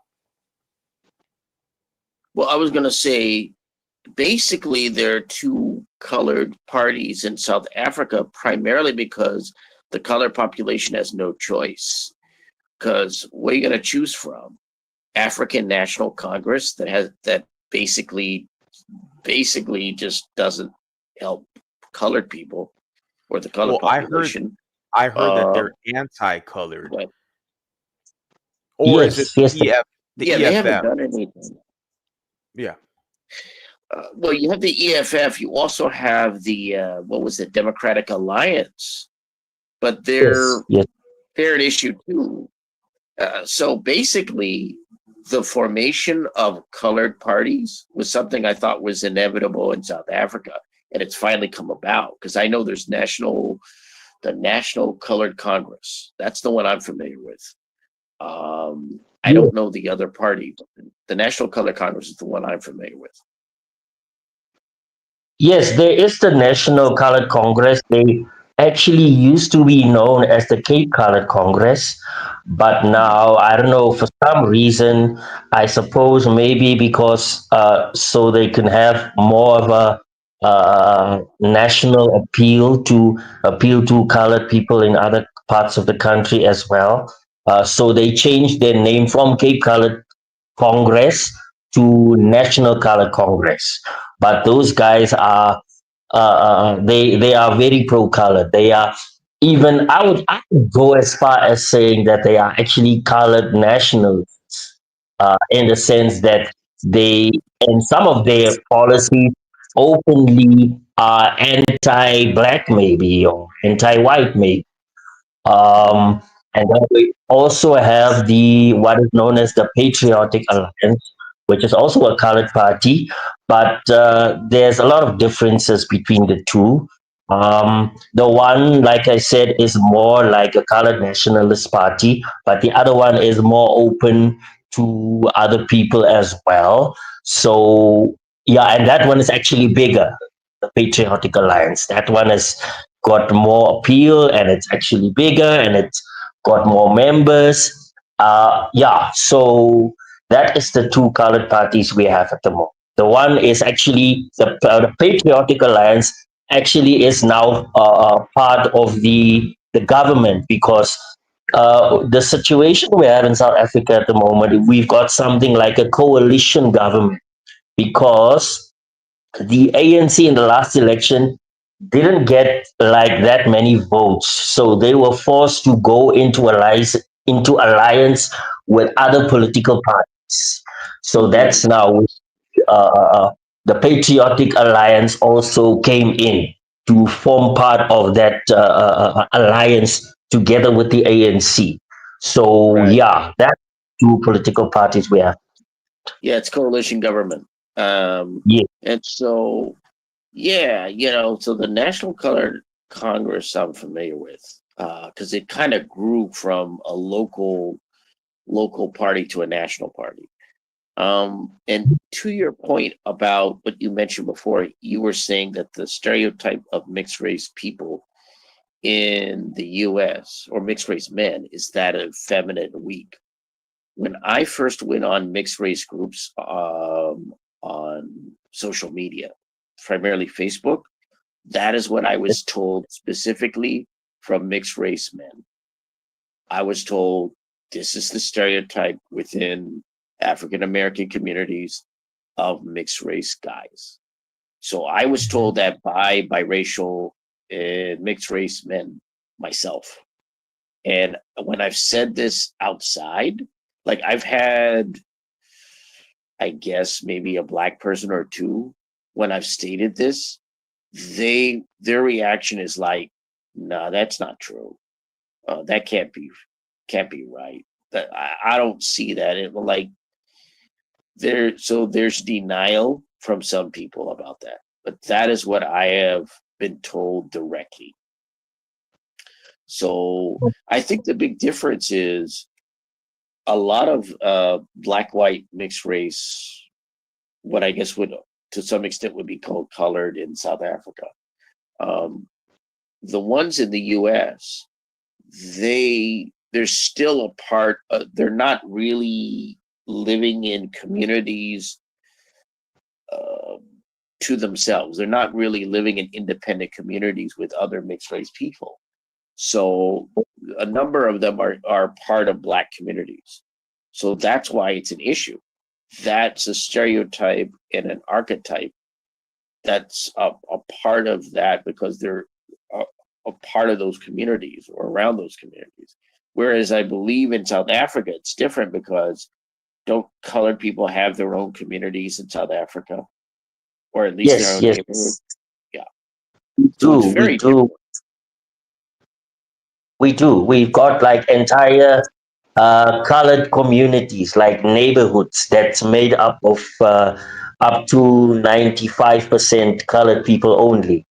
And it's the same with the black people. We will call townships. We have like exclusively black neighborhoods that is made up of predominantly black people. So yeah, we do have that as well. We do have that in South Africa. It's not a situation where it's maybe like a few. You have a few family members in a more black family being mixed or light skinned. Here we have not only a complete or completely a colored family, we have a completely colored neighborhood and a completely colored community. That's how it works here. And in all parts of the country, I think if compared to the Creoles, I think they are based mostly in Louisiana. In South Africa, it's in all parts of the country. Yeah, most of us are in like maybe 20 to 30% of colored people you'll find in Cape Town, which is like mothership or base where colored people emigrated or moved into the rest of the country from there, from Cape Town. But in all parts, today you'll find colored people in all provinces, what you would call states in America. I think we've got nine provinces in South Africa, and colored people are present in all those provinces, and they are in some ways different, but in other ways exactly the same. Especially now, culturally, we are all the same. Though, in terms of now, the mixture, admixture might be different, uh, depending on the region that we stay. You've got, for example, the colored people in KZN, because there's a lot of Zulu and Indian people there. So a lot of colored people from KZN would have a lot of that mixture. And then the colored people in the Northern Cape, because there's a lot of pure Khoisan people over there. So the colored people in the Northern Cape would have a lot of that mixture.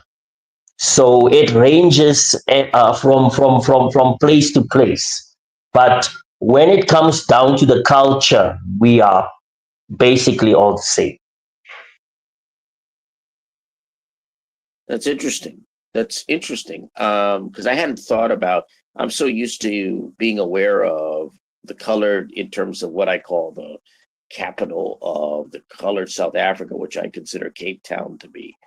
Um, but that's interesting that they're in all the provinces and there's that unified culture, which of course I'm somewhat a little familiar with.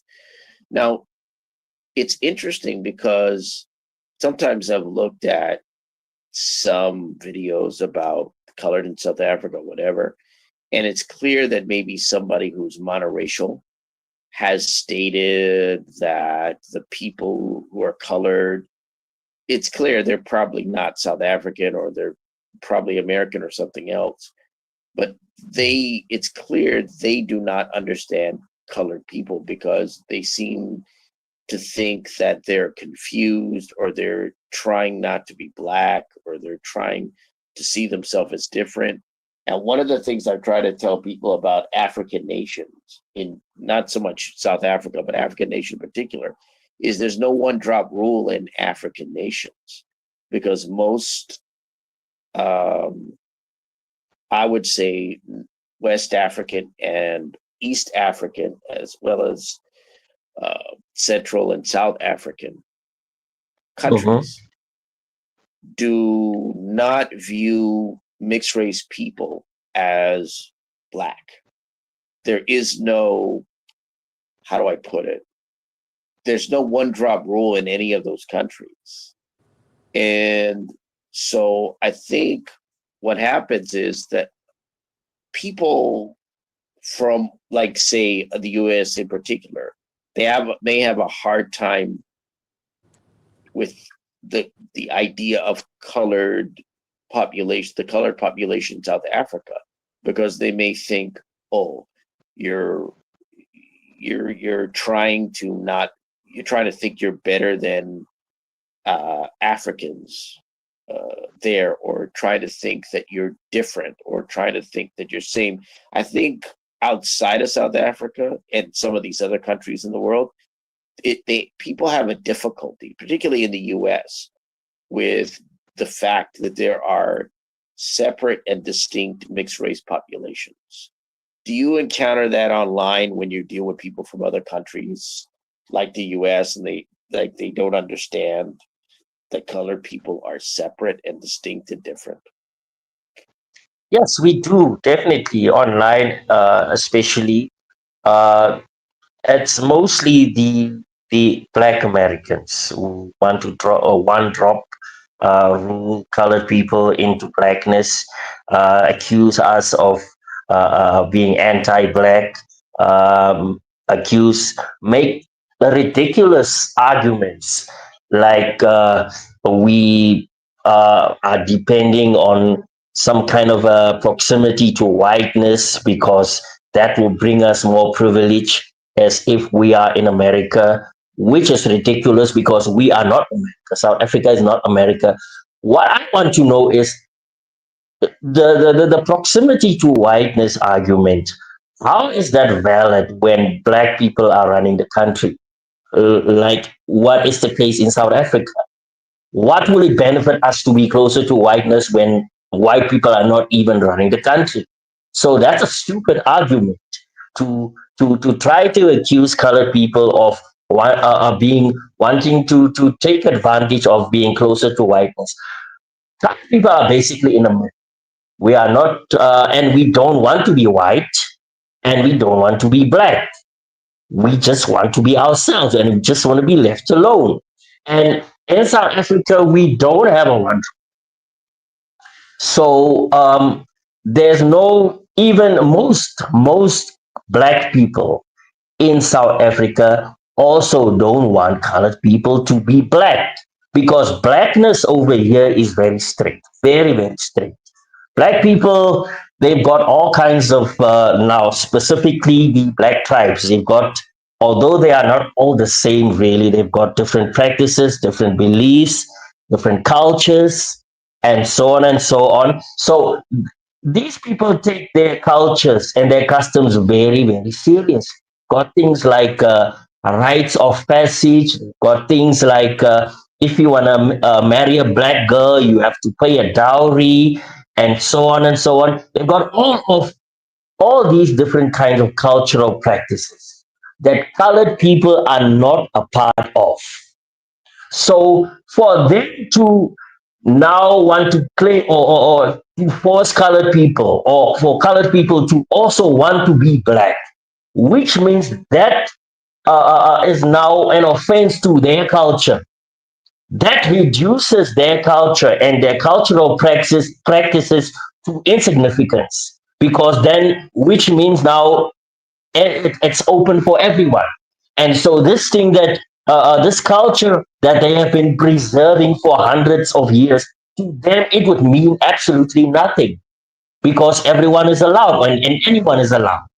So there's no one drop rule here, and most black people over here are not interested. Yes, we do get along very, very well. Like I stated before, we are very good friends. We get along well. We work together very well. In some cases, we date each other. In a lot of cases, we get married to each other. That is not something unusual. It's not. It's not something foreign. But now, when it comes to I remember the other day a lot of a black girl was she was basically making a video and taking on colored people, because we do have a few of them. colored people now today want to self-identify as black. So she had a whole rant about it, and then she stated openly,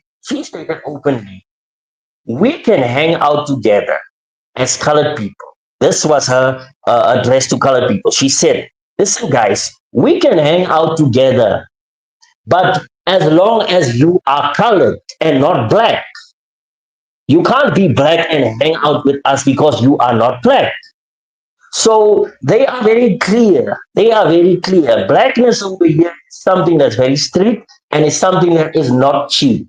And come to think of it, even most, I would say, black Americans, regardless of how much admixture they have, because people always say that, well, all black Americans are mixed and going back to slavery and so on and so on. By that standard, or by South African standards, most black Americans are not even black in South Africa. They are not, because they are not like, they got admixture.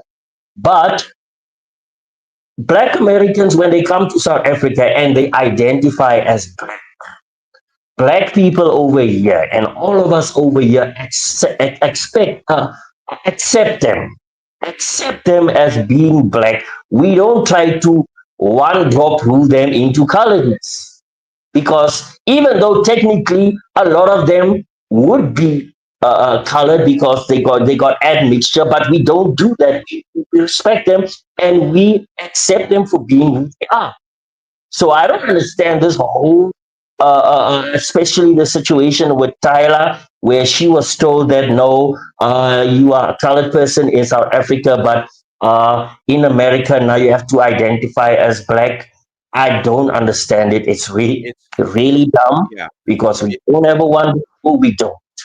It's bizarre. I do want to talk to you about Kyla. I want to ask, excuse me, Tyler. I want to ask you about that because that's very interesting. But yeah, in America, she doesn't even look like a black woman, but obviously she has black heritage, but she's clearly mixed and colored. But we have Creole Lady Marmalade up here, so I do want to give her the floor to speak. Shout out to her. Creole Lady, are you there? I didn't want to cut off your steam there, Elroy. But I noticed Oh, she was kind of waiting patiently for a minute. It says her device is not connected, but she can hop back on if she wants. Yeah, on the whole Tyla situation though, like I did want to talk to you about that now that you're up here on the panel. Appreciate you being here because yeah, in the United States, like Tyla is, you look at all the images, like she doesn't look like a black woman. Like she's clearly mixed. I have Creole Lady. Hey, what's up, Creole Lady? Hey, I couldn't get the mic to unmute for some reason. Hi guys. Hey, good to hear from you. What's up? Thank you for Yeah. hopping up. No, of course. Glad to be here. Yeah, no, I just was responding in the thing because I know you were saying how black women don't tend to go for mixed guys. And I'm speaking, that's why in my comment I said at least in New Orleans. We're culturally a little bit different down here. Things work a little different. I did live in California for a little while as a kid. So I do know mixed people definitely were with other mixed people or Latinas. Like I saw it. You Yeah, definitely in California. But you will find the occasional cases of mixed guys with black women. But I, to me, in the environment that I'm from, I didn't see that. You know, I'm not from the black community, the black environment, but even when I would venture off into like the black communities, I would see mixed men with black women, but they were older generations, older than me. I'm a millennial in my mid 30s. So I wouldn't see it with guys like my age. Guys my age or younger, it was always predominantly with Latina women or with mixed women and then with white women. So it's but like you said, I think geography for sure. You're from New Orleans, so that definitely plays a major part. It's, yeah, the geography is significant. But yeah, there's, yeah, yeah. Yeah, very interesting observation. And it's just something that what I pointed out, the fact was how because what I do see from black males, what they'll often say is that, well, black women, they don't like us, they want white men or something like this. So they'll say that so that they can basically have kind of an excuse, I would say, to get a non-black female or something like that, which is okay. And like I said, like with my social media, anyone can get whoever they want. It's not my business. But you often find stories where it's like the same black guys who will get with non-black women, and they'll have like a mixed kid, but they'll still hate mixed men. And we're like, that type of sick pathology, like we cannot continue to promote and produce and encourage that type of pathology where it's like they like the mixed female, but they have this anger and animosity and hatred for mixed men.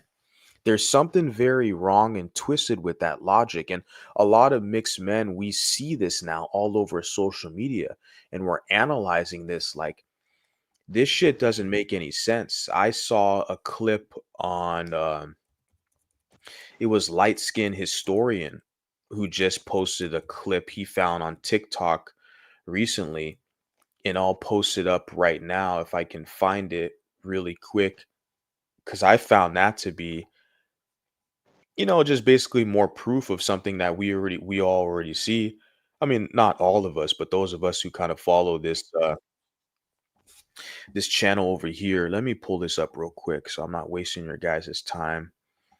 I have to go to the gentleman's channel here. Okay, here I am. Since I have you guys here, this is kind of part and parcel of what I was basically saying. Yo, saying yellow boy while you're holding a yellow child in your profile pic is wicked.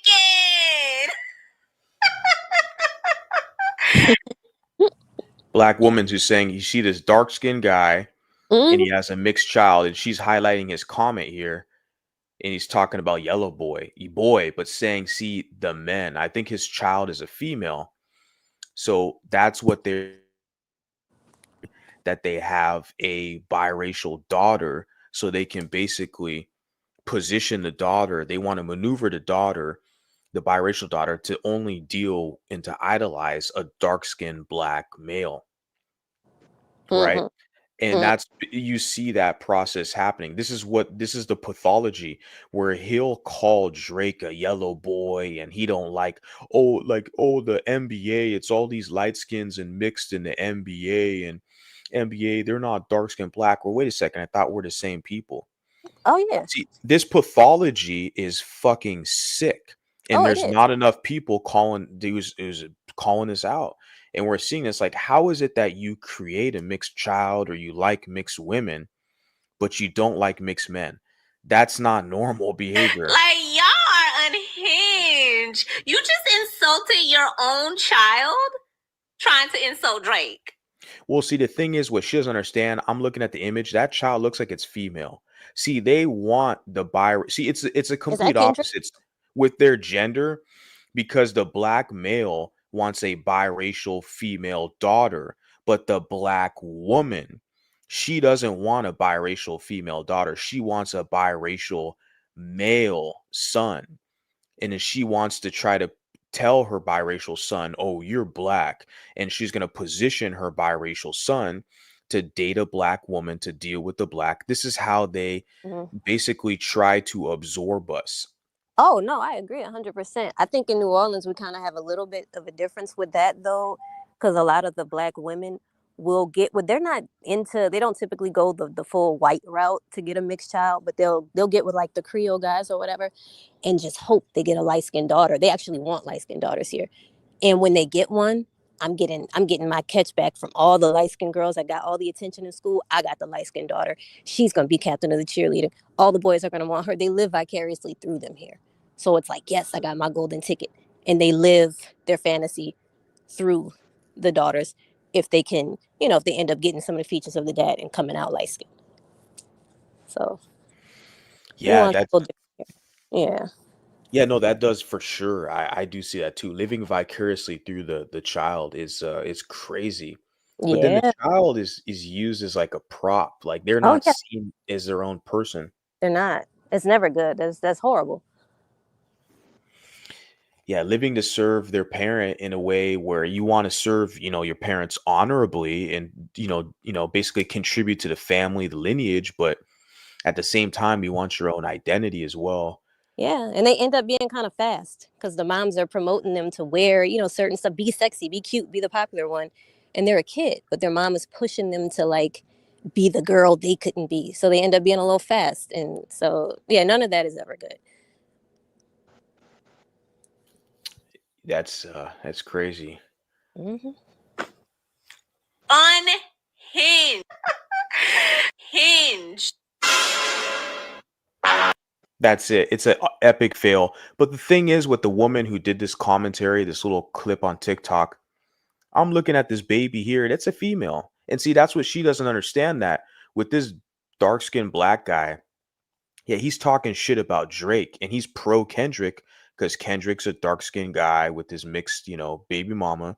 So he's pro Kendrick, pro dark skinned male, but he's anti mixed man, Hmm. but he has a mixed daughter. See, that's what I think they're kind of purposely missing, the gender connect here. Hmm. That's how they operate in their gender war in their community, where the dark-skinned black Yeah. guy will hate the biracial guy because he's competing with the biracial guy for sexual access for other groups of women. Hmm. So they Oh, look I at us agree. as their enemy, but like they're in favor of the women, seeing that it's his daughter. So it makes perfect sense, And I've heard this similar, situations like I already said with black women, where they'll be favorable to biracial men, but like they don't like the mixed women and stuff like Hmm. that. And we got to get out of that cycle. We see the game, we see what's going on. Hmm. Let's kind of do our own shit. Like we have the resources and wherewithal to do that now. But Oh yeah, yeah, that's where I'm at with it now. I'm older, uh, you're but I not mean, that I old. never. You're my age. You're around my age, so I'm not old. So shit, right? We're the younger ones on the panel. Creole lady. I'm pretty sure Elroy. What are you, like in your 40s? Al is in his 50s. I'm 44. You're 44, yeah. So you're a decade older than me. I know Al's in his 50s, so I know Creole lady, you're like my age or maybe younger. So looking at it from this lens, we're definitely not the older cats around. But they're, like I said, for me, my inspiration is because I see that there's just a lot more younger people in the discussion. There might not be as public as me or you, Creole lady, like with our like YouTube channel, but a lot of the younger people are starting to take notice of this. Yeah.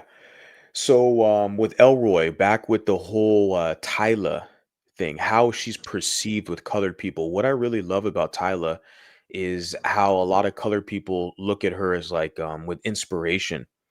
And also I love the fact that she's standing firm in her identity. She's not bending to anyone else's will. And I love that about Tyla. So I definitely love to promote her. And I love the fact that like with colored people, they look at her, the ones that I encounter on social media, they look at her with like pride. It's a very beautiful thing because everybody needs representation. And I don't really see any colored representation as far as media or politics or anything. Like I don't have that much like information on colored people, like even just in South Africans in general. Like I was telling you, I liked DDP, Drakis Duplessis is a cage fighter, he's a champion, is actually rooting for him because I don't see that much South African representation. So I think it's really cool that you got a guy like DDP who represents South Africa and he's a champion. So people have like representation, for their nation and stuff. I like that. And I like the fact that South Africa is getting more kind of notoriety and prominence in the global stage. That's for me as a American, I like to see that because I want to hear more of your guys' stories. But I think it's ultra special in Tyla's situation because she comes to America and she has, her music is doing really good here in the States. But then she encounters these Afrocentric one droppers who want to bully her into identifying as black, and she's not budging. She's fighting back and pushing back. And I really love that about her. What's your thoughts on that, Elroy? I want to know, like, with the colored people you talk to on a daily basis, how they kind of perceive Tyla, if she's really seen as like a representative. Just what's your thoughts? Hey guys, real quick, I'm gonna just hop off. I just wanted to say bye. Thanks for having Yeah. me on. Thank you. Have a good one. All right, night. Yes, definitely. It's not only colored people who are extremely proud of Tyler, but all of us, basically, black South Africans, whites, as well as Indians. Those are like the four main population groups that you'll find in South Africa. But we are all proud of Tyler, especially the colored community. We are proud of Tyler. She's, for even in South Africa, we don't have a lot of colored celebrities. We don't. Most of them are only black or white. The white people, because they still have the money, so they would say do their own thing. They've got their own media. They do their own thing. And then the black people, as far as the entertainment industry goes, they are the ones who are running it, and it's not a lot of colored people represented there. And so when it comes to Thailand now, not only is she international, or is it not only did she make it, she actually made it on the biggest stage, which is the international stage, and we are proud of her.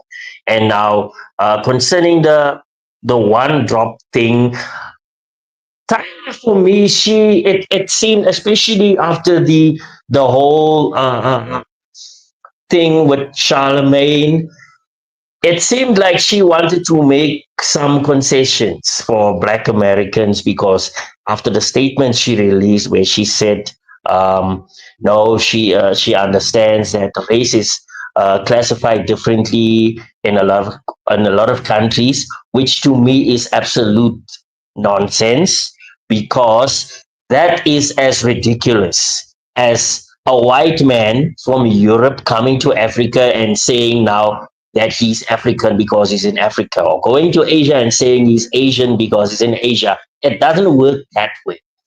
China is colored not only in South Africa, but everywhere she goes. She is colored, period. She isn't black when she comes into America. That's not how it works. So yeah, so it seemed to me like she wanted to concede, or something to appease these guys. I don't know. That's what it seemed like to me. But after the VMA video thing, where they accused her now of being an uppity African, then that was, for me, I could sense a complete turnaround from Tyler's side, because then she started to now openly defy these people and to stand in a full identity. So to me, that was commendable, and I'm incredibly proud of her for taking that step. Very nice. I love it. Yeah, I'm so happy to hear that too. Guys, it's getting super late. We're all in different time zones. I think that's why Creole Lady hopped off the panel. She's in a different time zone than me, but it's like early in the morning for her. For me, it's very early in the morning. I know, Elroy, you were in South Africa, so it's like It's 11 o'clock over here. 11 a.m. Oh yeah, and Yes. the Owl show's in Hawaii, so everyone's in different time zones out here. But yeah, guys, I'm gonna close it out. I've been over here on this stream for over 3 hours, but I do want to hop back on tomorrow. I want to have a live stream, hopefully. But yeah, guys, I'm gonna keep this thing going. I just wanted to hop up here and pop up and give you guys some content. And Elroy, I really appreciate you hopping on the panel. And I You're hope you welcome, hop man. on again in the future because, like I said, my goal is to connect with you guys. I connect with the Pardos, connect with mulattoes, and even multiracial people around the world, colored people. My goal Mhm. when I travel is to connect with people. That's what the world, that's what life is for me is all about people connecting, building relationships. So I wish to continue to have these conversations, meaningful conversations, and explore more and share our stories and find out how figure out how we can help you and how you can help us and we can make the world better basically through our connections. It's a very admirable thing. Yes, you're welcome, man. Like I said, let's build bridges and let's connect.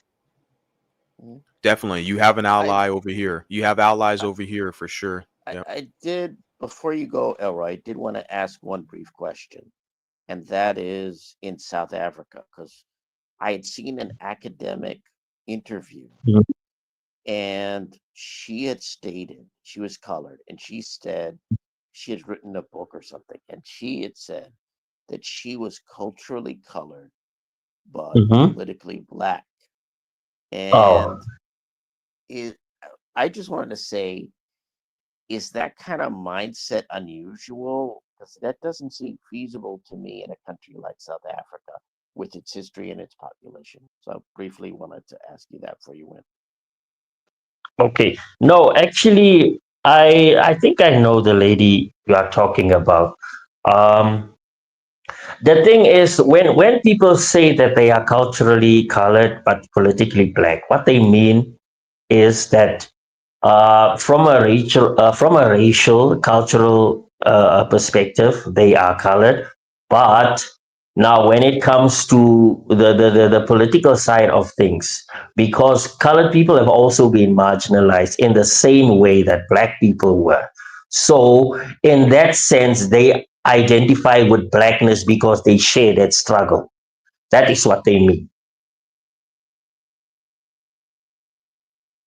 Okay, thank you, and thank you before previously for I don't the know if I've your insight. answered your question, but that's what people mean many times when they talk about being politically black. They just mean that they are now allies in the fight against white supremacy because they've also been marginalized or in some way victimized by white supremacy. Okay, thank you very much, and thank you for your answers previously. Thank you very much. Okay, it's cool.